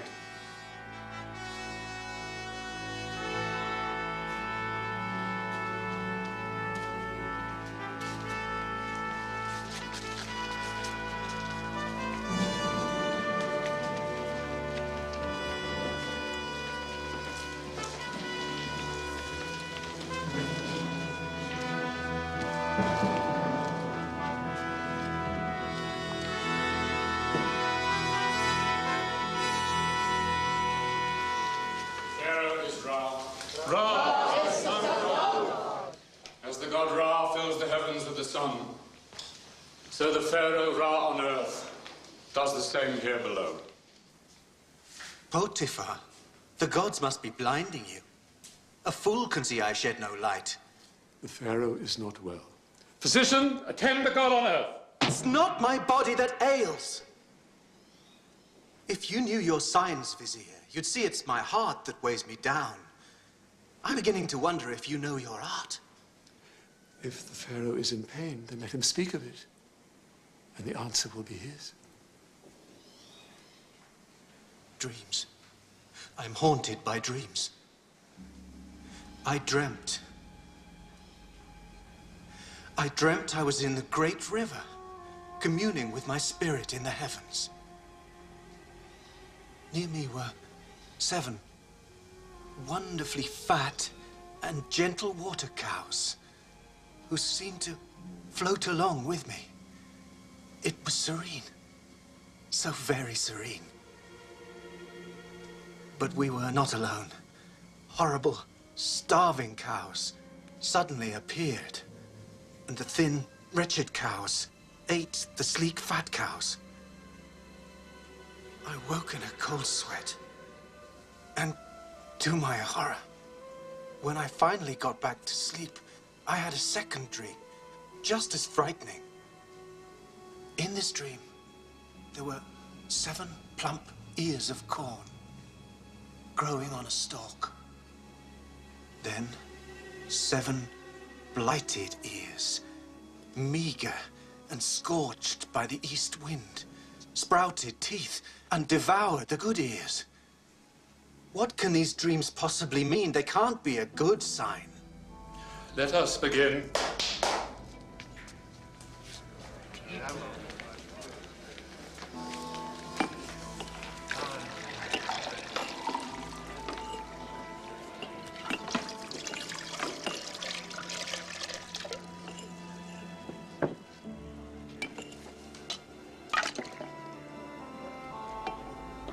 A cup of wine.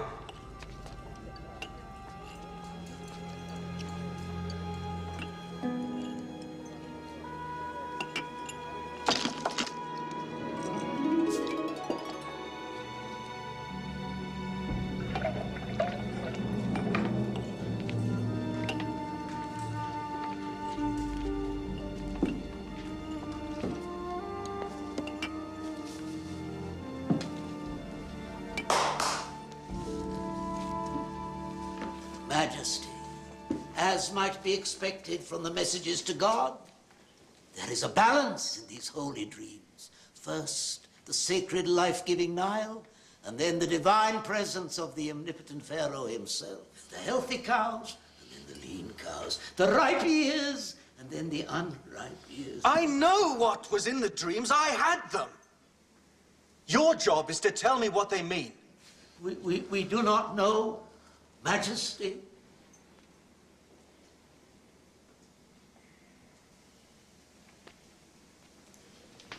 How can you remain silent when you know there is a man who can ease your Pharaoh's mind? I dare not, Master. Pharaoh's mood is black. I dare not remind him that I was ever in his disfavor. Come on, man. Don't be a fool.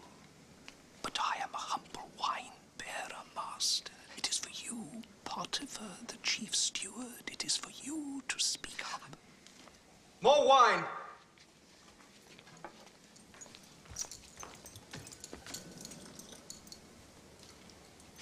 May I speak with you, Pharaoh?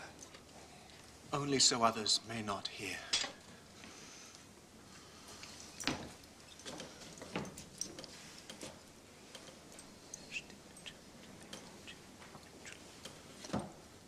You have the dreams of your Pharaoh interpreted by an alien slave?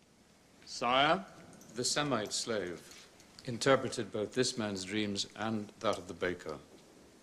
He saw the Pharaoh's hand in our dreams and predicted his judgments accurately.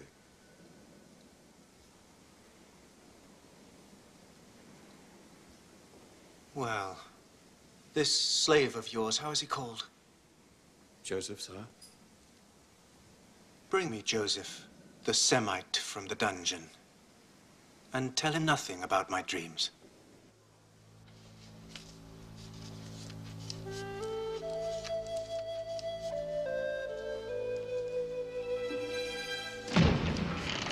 What is this? I order you, speak! What are you doing? Please. What have I done?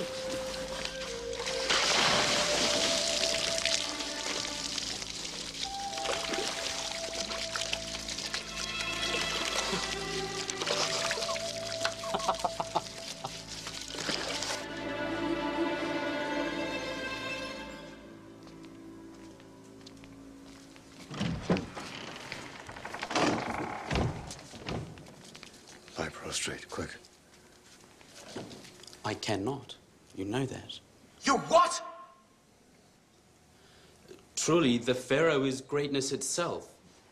But, sire, my faith decrees I can kneel only before God himself, even on pain of death.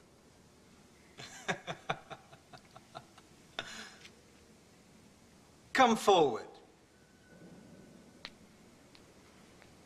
Take heed, magicians. Whatever else, I know this man won't lie to me to save his life.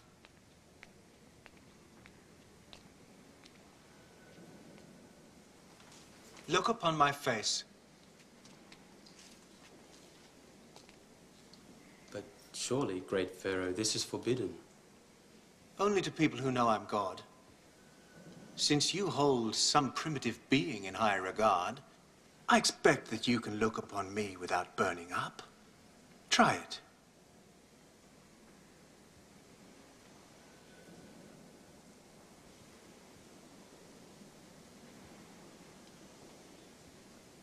I'm told you've learned the secret of reading messages of the night. Interpreting dreams is not a thing to be learned, Pharaoh. It is a gift from God. Careful! One mention too many of this God, and you'll be at his side with your head under your arm. So, you've been given this gift? I imagine we shall soon see, Pharaoh. Your life depends upon what we shall see. Now listen carefully. In my dream, there were 7 cows, fat and sleek, and they grazed peacefully. He's a very beautiful boy. Yes, he is. Do you know what his crime was? I've heard the rumors, but I don't believe it. He doesn't strike me as a fool. And everyone knows that Potiphar's wife deceives him. I've never seen such poor cows in all of Egypt. But it was impossible to tell they had eaten the fat cows, for they looked as wretched as ever. Was there a second dream? We have told him nothing, sire. Yes. In the second dream, there were 7 ears of grain, beautifully ripe. Then sprouting up behind them were 7 withered ears of grain, which devoured the ripe ones.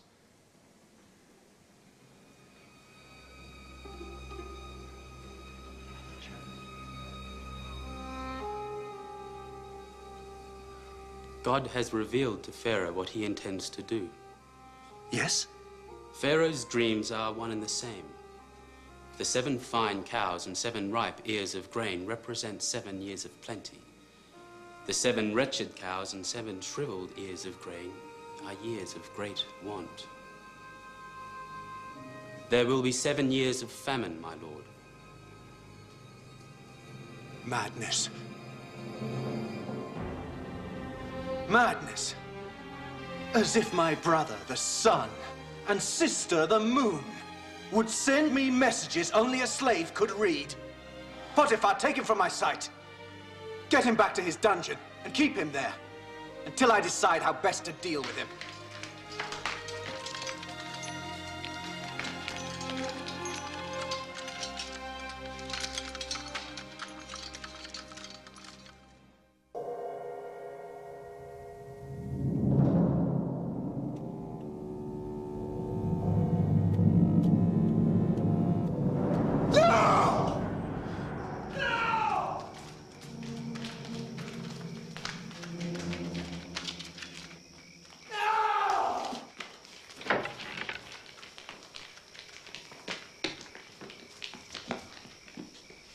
Husband, another dream to ruin all our sleep?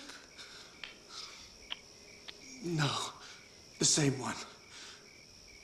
This is too important to ignore. I'm lost, wife. Help me.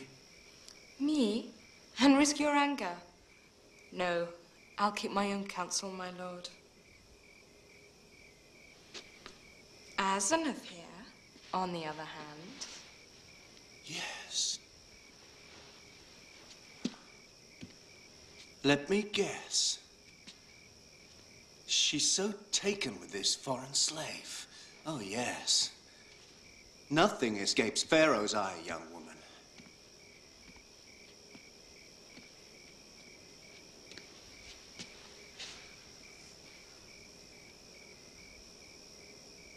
She thinks he has the answer.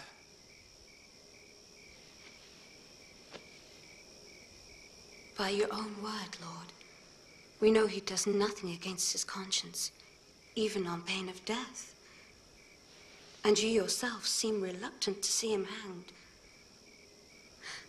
There must be a reason you held your mighty hand, spared him to live to see another day.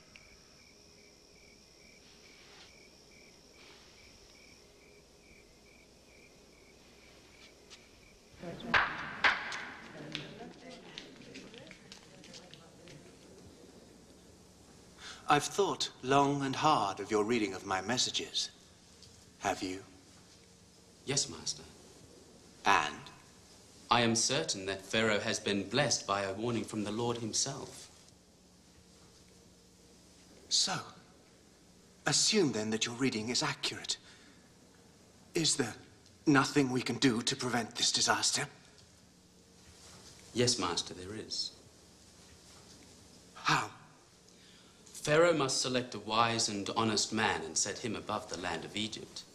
He must see that Pharaoh's overseers collect 1/5 of all that is produced during the years of plenty and store it for use during the years of famine. In that way, Egypt will not be destroyed by the drought. Impossible. Storing 7 years of grain. It's impossible. Is there no other way to avert disaster? No, Master. Nothing like this has ever been attempted. So, 1/5 of all the harvest would be entrusted to Pharaoh. Yes, Master.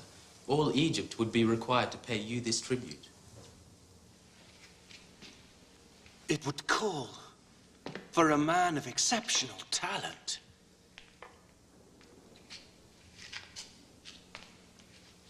That excludes each of you.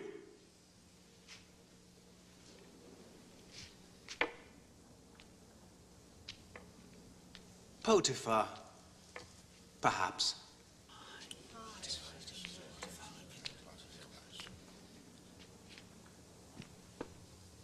The answer is obvious. There could be no better man for this job than this man himself.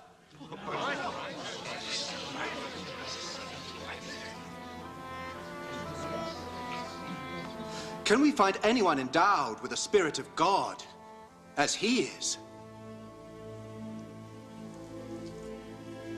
I think not. Well said, wife. Now, hear the word of Pharaoh, Ra on earth, God as man. You shall be my chancellor, and all my people shall respect your orders. Only this throne shall set me above you. I make you the governor of all of Egypt. I set you over my house, my people, my entire kingdom. Without your consent, no man shall lift up hand or foot in all of Egypt. Your name shall be Zaphenath-Paneah.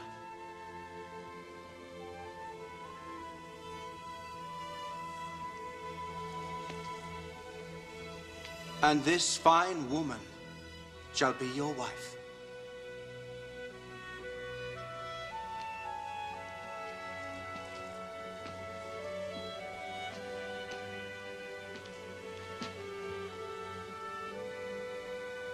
The Pharaoh is Ra. He sees into the depths of every being. God has seen and spoken.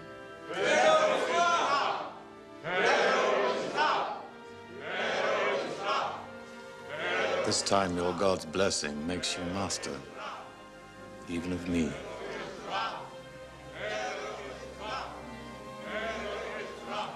I trust you'll treat me kindly.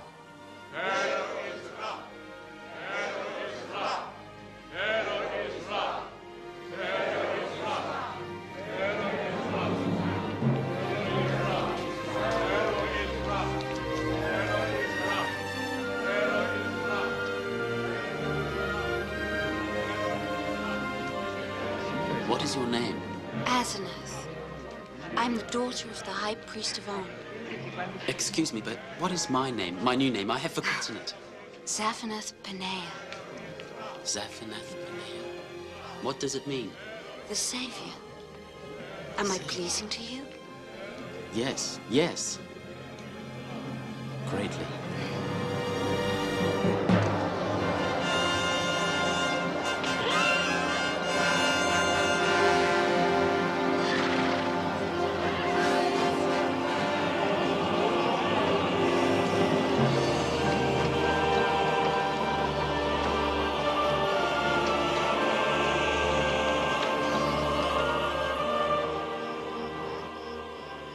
I present to you Zaphenath Paneah.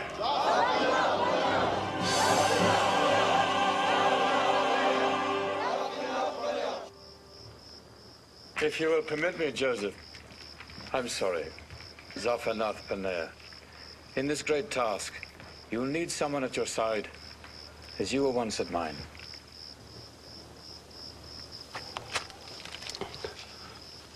To serve thee, Master, would be a high honor. But my sins against you are many. On your feet, Ednan. Forgiveness is greater than vengeance. Compassion more powerful than anger. As I myself have learned.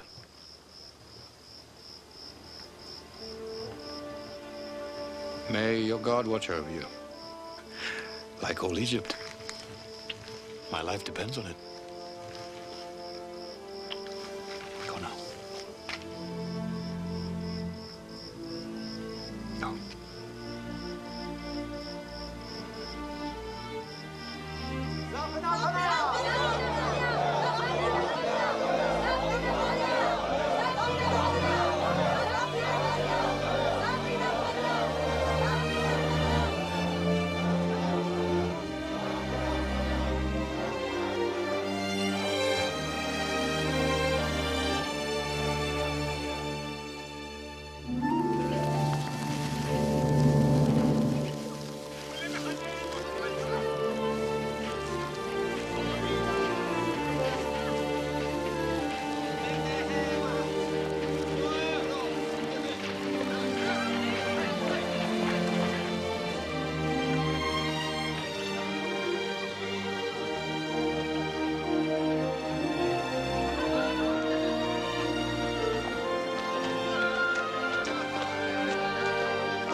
My son.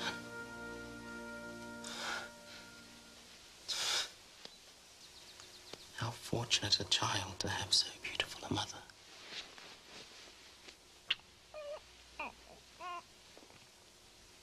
Have you decided on a name for your son? He shall be called Manasseh. which in my tongue means causing to forget. And God has made me forget my hardship. I doubt that you've forgotten the house of your father, Joseph. Jacob would be pleased to learn his son has become the second most powerful man in the world. And your beloved brother Benjamin would be pleased as well. I wonder what sort of a man Benjamin has become. Perhaps he too has a son. But it's not for me to know. Not yet. God in his own good time will decide.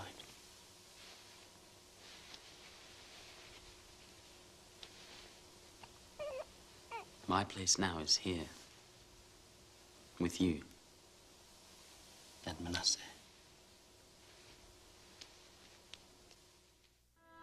Manasseh! Ephraim! Ready?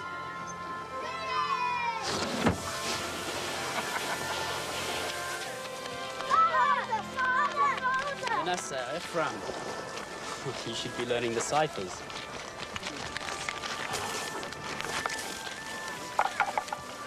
Season started well. The Nile flooded, but the rains didn't last long enough. If it goes on like this, there'll be no crop to speak of this year.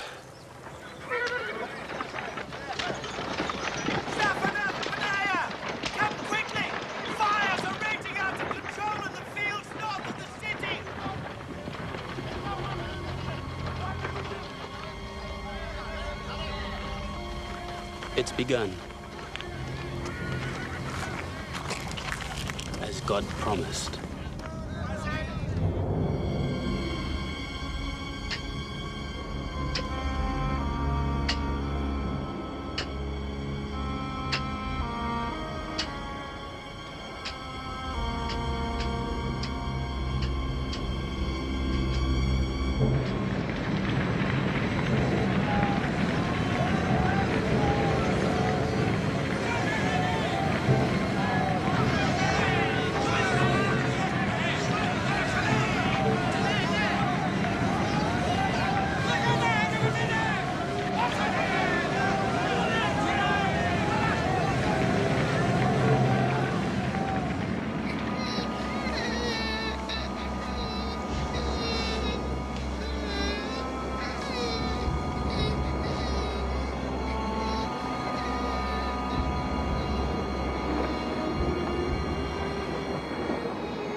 The wells are clogging, but they'll hold. And for a while, at any rate, there'll be water to drink. But the grain runs low. 2, maybe 3 phases of the moon, and we'll be forced to eat the animals instead of feeding them. Once they are gone, Father. And without grain for us, and the animals. Starvation kills us all. Unless... Well, Hira, my old friend and ally, says that the reports of vast stocks of grain and fodder in Egypt are true. It is all well and good for the Egyptians, but why should they care what happens to us? They don't. But according to Hira, they do care what happens to our money. He's already sent his caravan laden with silver and loom work to trade. As if an Egyptian trader can be trusted. It's not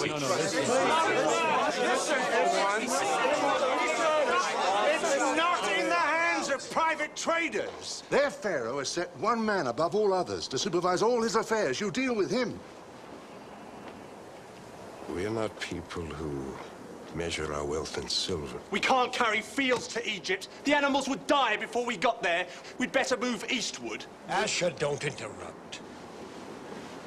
Over the years, the tribe has earned some silver and gold. I've kept it because I believe that one day God would show us a use for it. Could there be a better use than this? No, I think not. But it's a long trek, and the roads are filled with thieves. Which is why you must all go. Properly armed, you'll find there's safety in numbers. All of us? And who will tend to things here? There'll be nothing to tend if you don't go. All of you. Except for Benjamin. But, Father... Enough. You're the last link to Rachel left. I will not see you lost as I did Joseph. Prepare the animals. You leave at nightfall. I'll give you the silver then.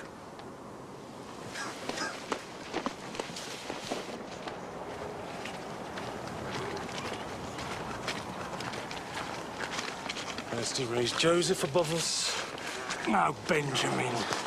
Then so be it. We'll not tease God a second time.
Yes, Master. It's just, well, this man's dialect. I know the tones. Never mind. Give him what he needs.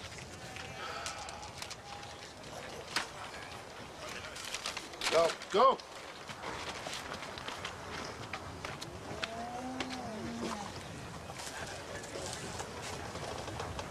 Are you well, Zaphenath Paneah? They're here. I'm sure they're here. Who? My brothers. Your brothers? The ones in Canaanite dress. What should I do, Master? Bring them to me.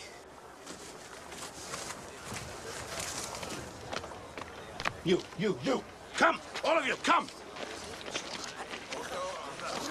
This way. Bring them all. All of these men. You, come! And you!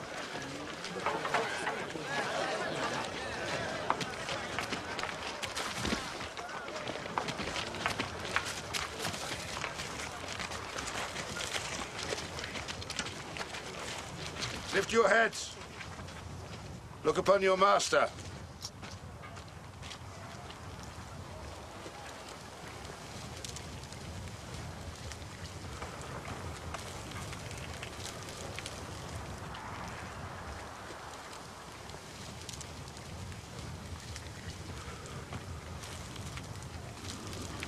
They don't even recognize me.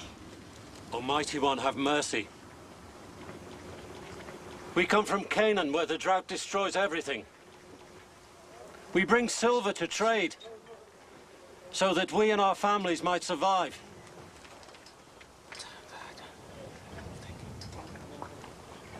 Your master, Zaphenath Paneah. Ask why your Canaanite gods do not provide for your needs. We're not like the other Canaanites, great master. We worship our own God, but we sojourn in the land of Canaan.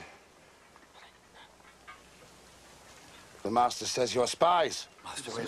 Spies? No, master. Our father sent us to buy food. The master says no. You're spies, sent to see the weakness of Egypt. No, Master. We are nothing more than shepherds, sons of Jacob, the son of Isaac. What man would send all his sons on such a mission and leave himself alone?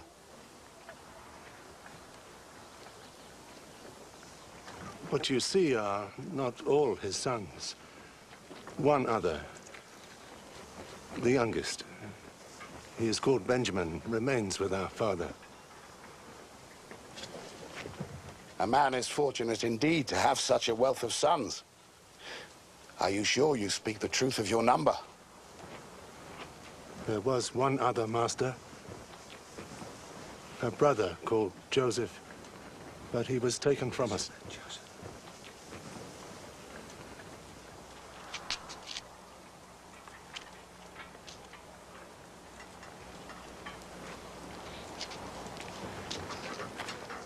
What enemy would send 10 brothers as spies?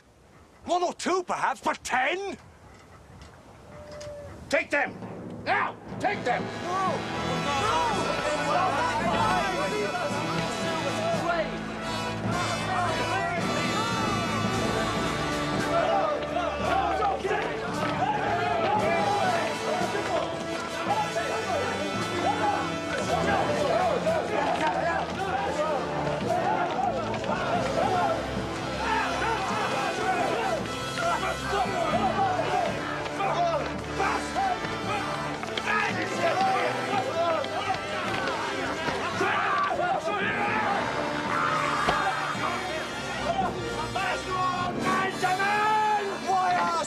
There were hundreds there today, and the Egyptians picked us out to be spies! You fool! There must be some way to prove he's wrong! What would you suggest, little brother? We probably wouldn't be here if you'd paid him more respect! Oh! 1 or 2 brothers, perhaps, but 10? What kind of fool would use an excuse like that? Stop it! Stop it!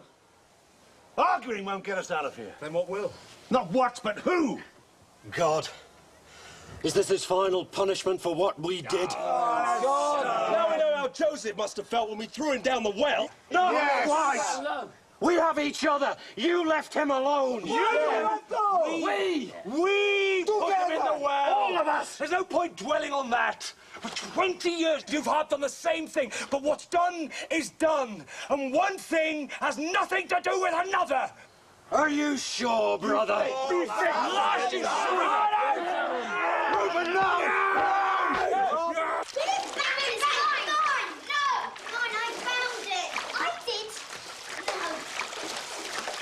That's it. Ephraim.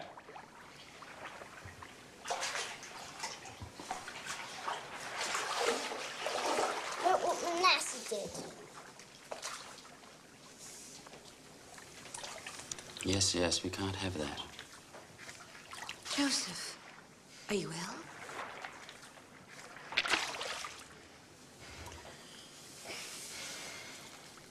Then what is it? I saw my brothers today. That's wonderful. You always said they'd come to you. More good fortune from the troubles. They came to the granary. The drought has reached Canaan. How I wish I could have been there to see their faces when they saw you. The governor of all of Egypt. You would have been disappointed. I've waited all these years, then they didn't even recognize me. How can that be possible? It's been over 20 years since they last saw me. I was still a boy. Not surprising. Where are they now? In the prison.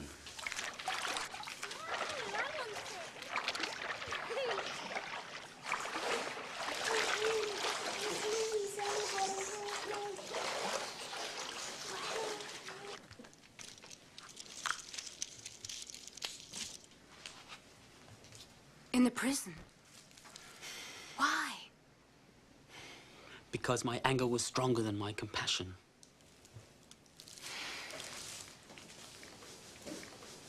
And what will you do with them? My father's people are in need of food. I must send them back. Why not just reveal yourself to them? Because they seem unchanged. No different from when they betrayed me. Perhaps God will reveal a way to test them. How?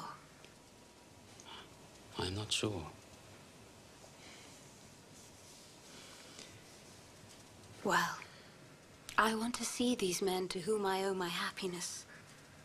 After all, it was their cruelty that brought you here, gave you to me, saved Egypt.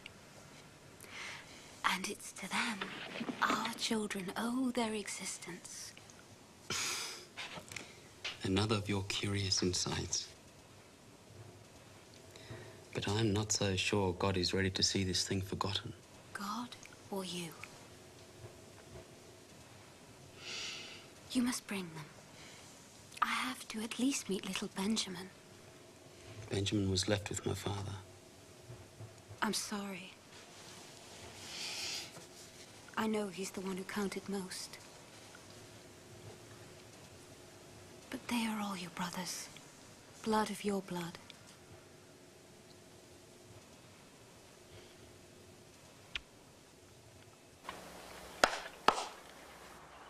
Your master, Zaphenath Paneah, will allow you to buy the grain you need to feed your people. These sacks have provisions for your journey, but the accusations against you still stand. Evidence that your story is true, and you're not spies, will depend upon proof of the existence of the one missing brother. But your master, Zaphenath Paneah, is a merciful man. Thus, he will keep only one of you here. He will be released when the rest of you return from Canaan with that brother.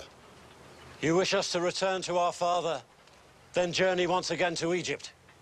Yes, with the missing brother.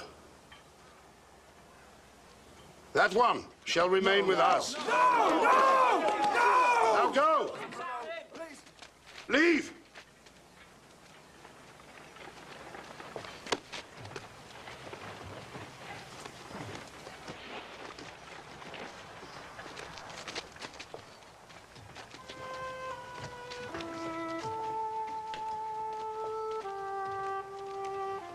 And return swiftly with the missing brother.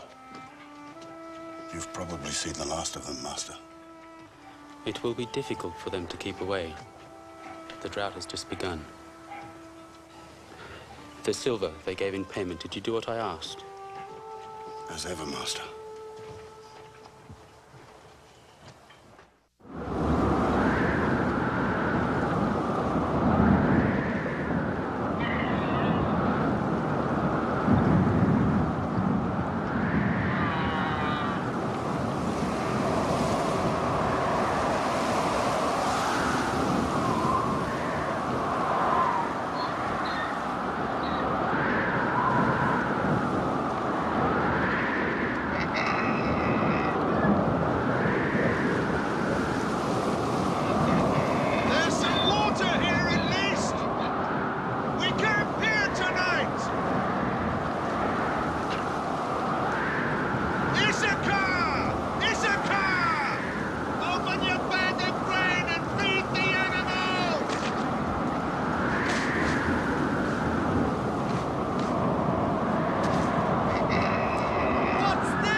What kind of game is God playing with us now?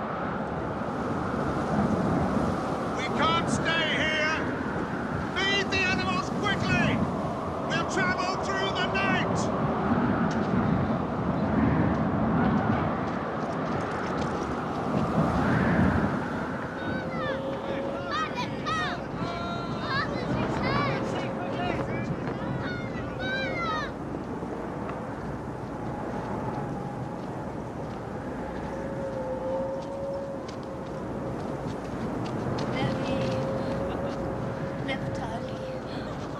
No! But the only proof of our story he'll accept is Benjamin. And the only way to redeem Simeon. But after that, he promises we can trade freely in Egypt. The grain is abundant, the best quality. Is this all the Egyptian asks? Just for my youngest? Is there more to this sorry tale? What is that? The money with which we purchased the grain. What's it doing here? We don't know, Father. Perhaps God... Be careful what you lay at the door of the Lord. Blessed be his name. Blessed be his name. Now, why did you tell this man I had another son? First I lose Joseph, then Simeon, and you, poor soul, want me to give him Benjamin. Well, hear my words, it will not happen. I will never risk Benjamin to your care. Never. But Father, Simeon rots in an Egyptian jail like a common criminal. And how do I know Benjamin won't meet that same fate? Or this Egyptian might put you all to the sword? But Father, perhaps if I went... Quiet, you have no say in this. Father, I cannot leave Simeon there. Please, let me do as this Egyptian suggests.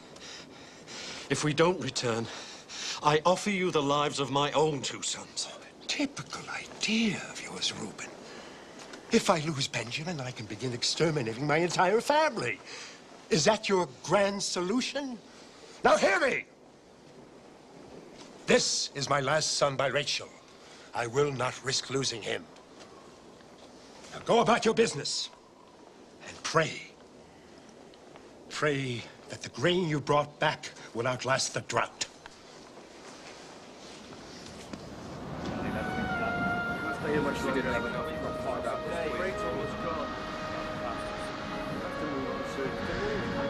Nowhere to go, Father.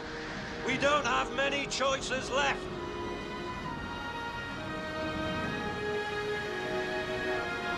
You know my mind in this matter. We will not talk of it again. Another month and we'll not talk of anything. Soon, we will all die, and the line started by Abraham will have vanished. And what would you have me do? Listen for once.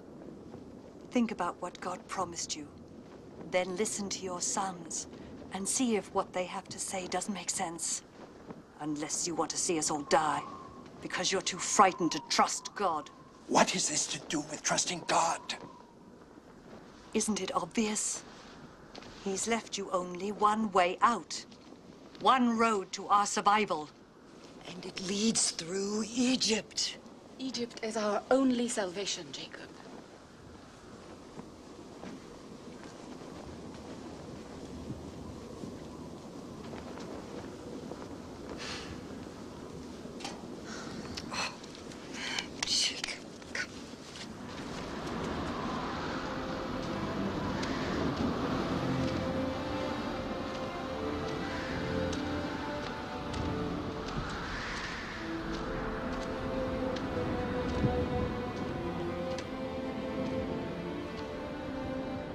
These are the finest gifts we can offer. Present them to the Egyptian, along with this. Silver enough for double payment, for the grain you will buy and the grain you brought back.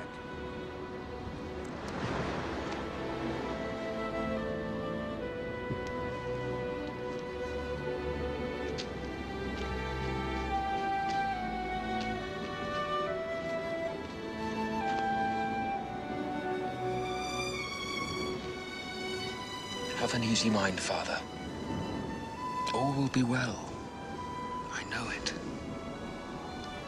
May God go with you at your right hand and bring you back safely to me.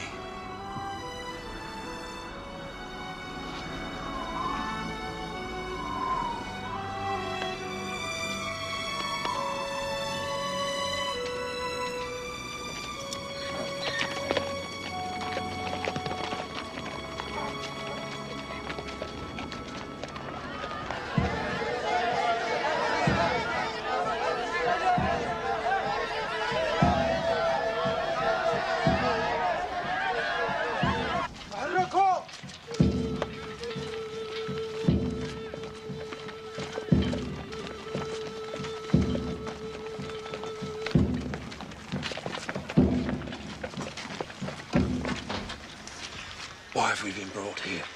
To the great man's house?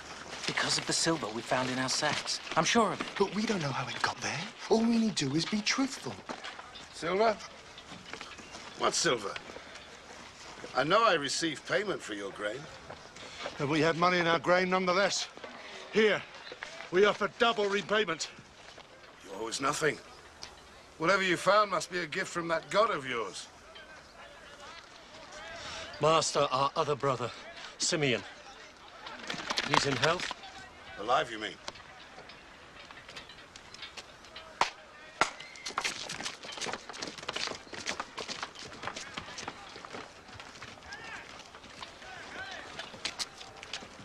Simeon! Simeon! Welcome to Egypt! Are you all right? The answer to every question is yes. I don't really understand it.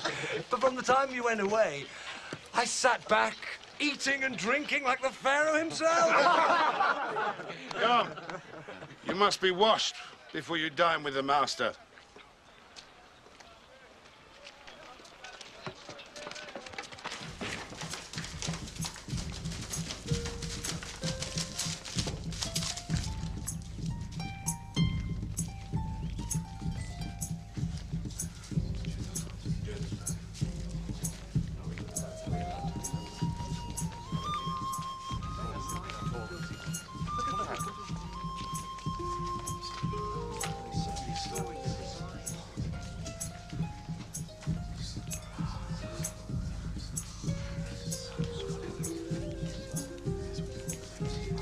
You will sit here, aside from the master. This is a great honor.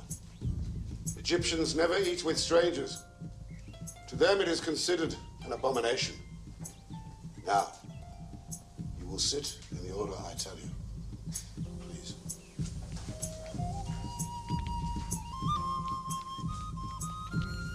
Benjamin, you will sit here. So, that's Benjamin. A handsome young man, if ever I saw one. And I hope a pure spirit. And Naphtali. Issachar. Zebulun.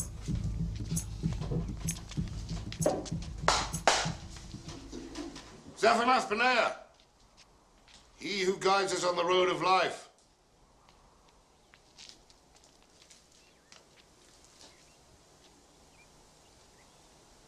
Lift up your heads.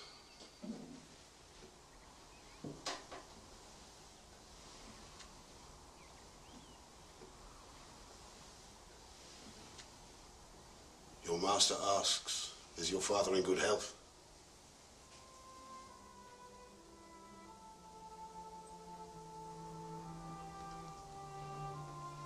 Yes, master. And he sends you these gifts as homage.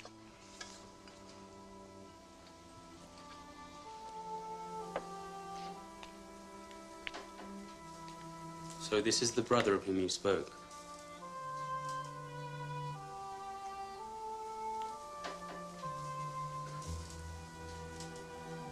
What is your name? I am Benjamin, master. How is it, master, that you come to speak our tongue? Have you been to our land?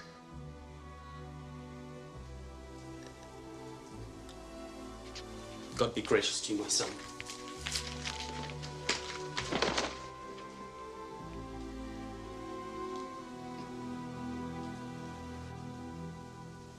Was I wrong to ask the master how he came to speak our tongue?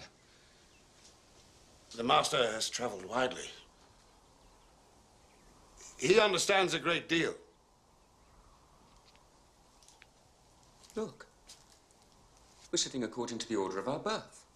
Reuben and Simeon, Levi, Judah, Dan, Naphtali, Gad and Asher, Issachar, Zebulun. Finally me. I divined the order of your birth by looking into my magic cup.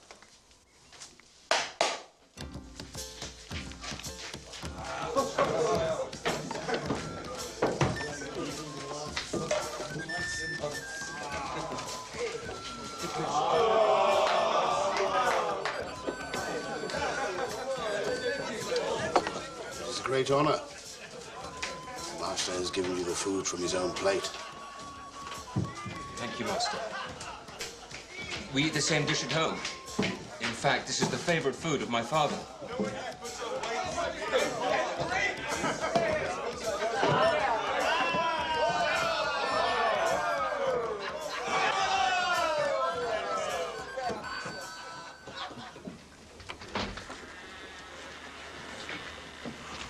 Oh, I could have done with a little more sleep.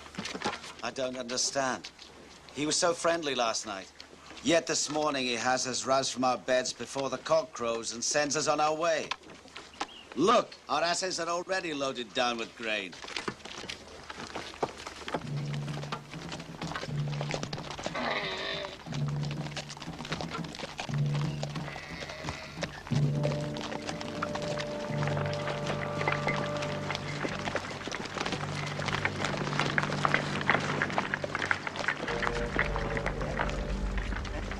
Why did you return good with evil? What can you possibly mean? You deny stealing from my master? What kind of fools would you take us for?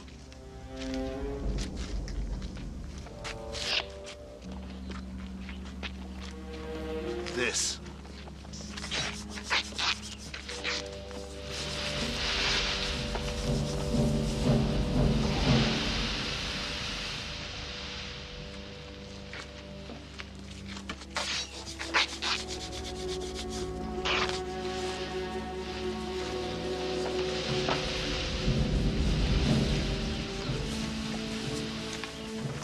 If you find anything, you can kill the culprit and make slaves of the rest of us.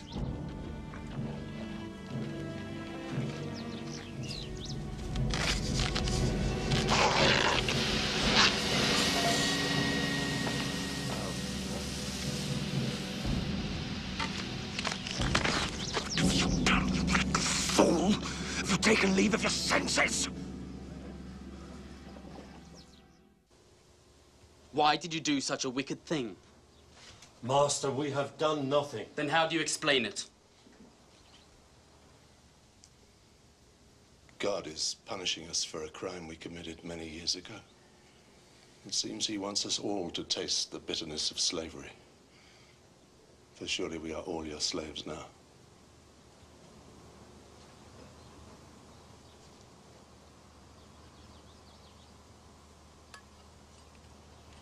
I am not a vindictive man. You can return to your father. I shall keep only Benjamin. No! You dare raise your voice to me? Men can die for less. 1,000 pardons, Master. But the very idea is unthinkable. Master, I cannot pretend to grasp the meaning of these strange happenings. Benjamin has never stolen in his life. Never. Never, Master. And he's too clever to take a cherished and unique object from a man as powerful as you. Nor do I know how the money got into our sacks on our previous trip. Perhaps it was all the work of God. Master, please, spare the life of Benjamin, beloved son of our father's old age. Losing Benjamin would kill our old father, whom we have already wounded deeply. Take me as a slave in place of Benjamin and allow the boy to go home to his father. No. Benjamin will stay with me.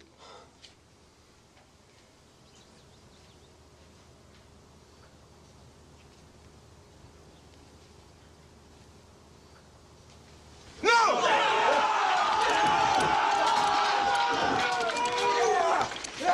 I'm sorry, Master. But we must take the boy back to our father. Or die in the attempt. You would rather die 1,000 times than see such pain in our father's eyes again. Live another 20 years of wretched cowardice.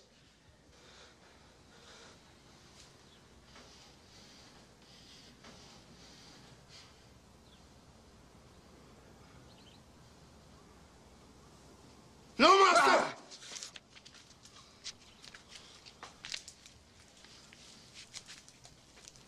So you are now ready to sacrifice your lives for one of your brothers?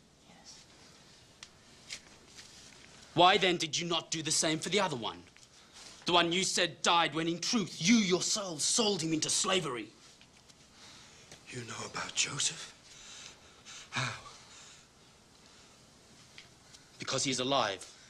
Alive? He's here in this Joseph alive? palace.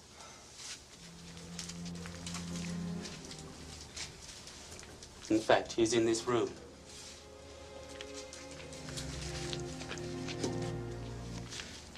Leave us. I said leave us. Get out! Guards, come!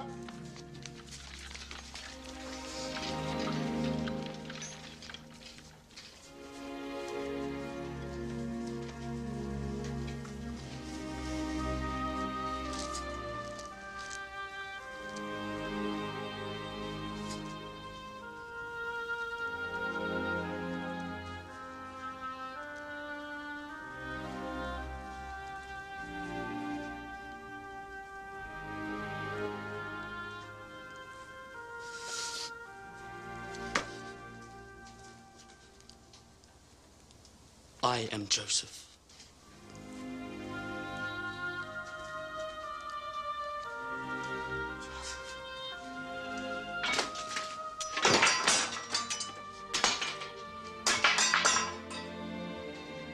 Joseph. It is my brother Joseph.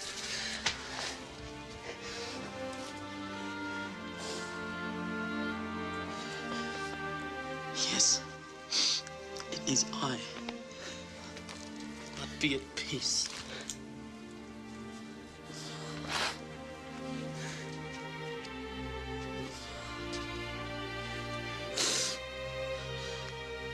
Come closer. Don't be afraid. I will not harm you. Am I to take the place of God? Joseph. It is not for me to punish you.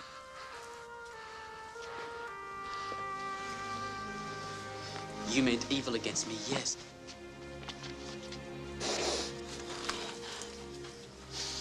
But God meant it for good. To bring it about that many people should be kept alive as they are today.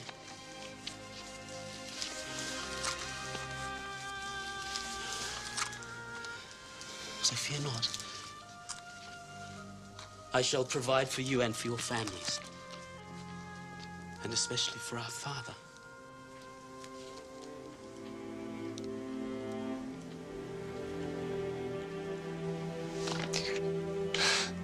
I am most to blame.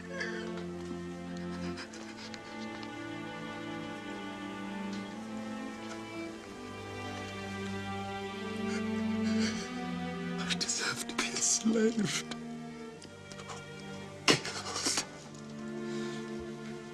No. My brother. I shall not kill you.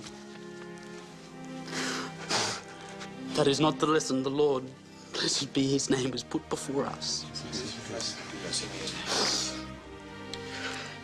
Perhaps we have learned the meaning of brotherhood, of family, and that wherever we may go, no matter how God's plan separates us, we must always be true to one another. To be family.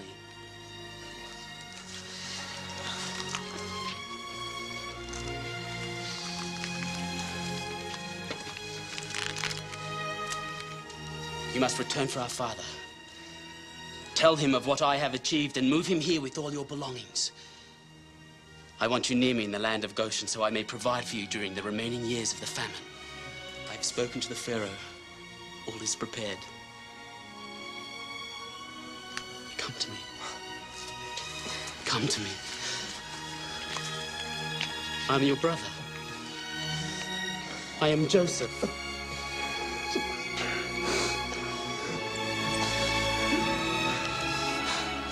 Blessed be his name. Blessed be his name.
my Joseph, my son, my son.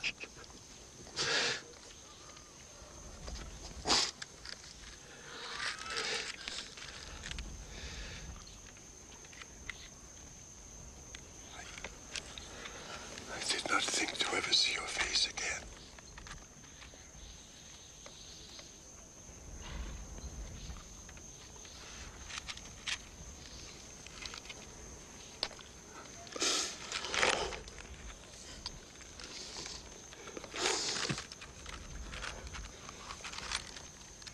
These I see to be my grandchildren. Rachel's light shines in their eyes. Come, come, my children. Come that I might bless you. Come.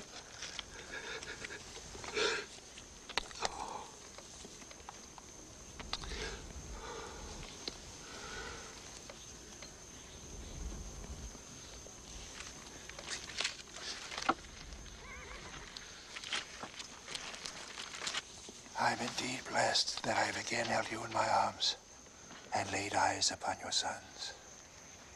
Now truly, I can die in peace. There will be no talk of death, my father. Then God will it. And then you will take me back to Canaan, the land God promised Abraham.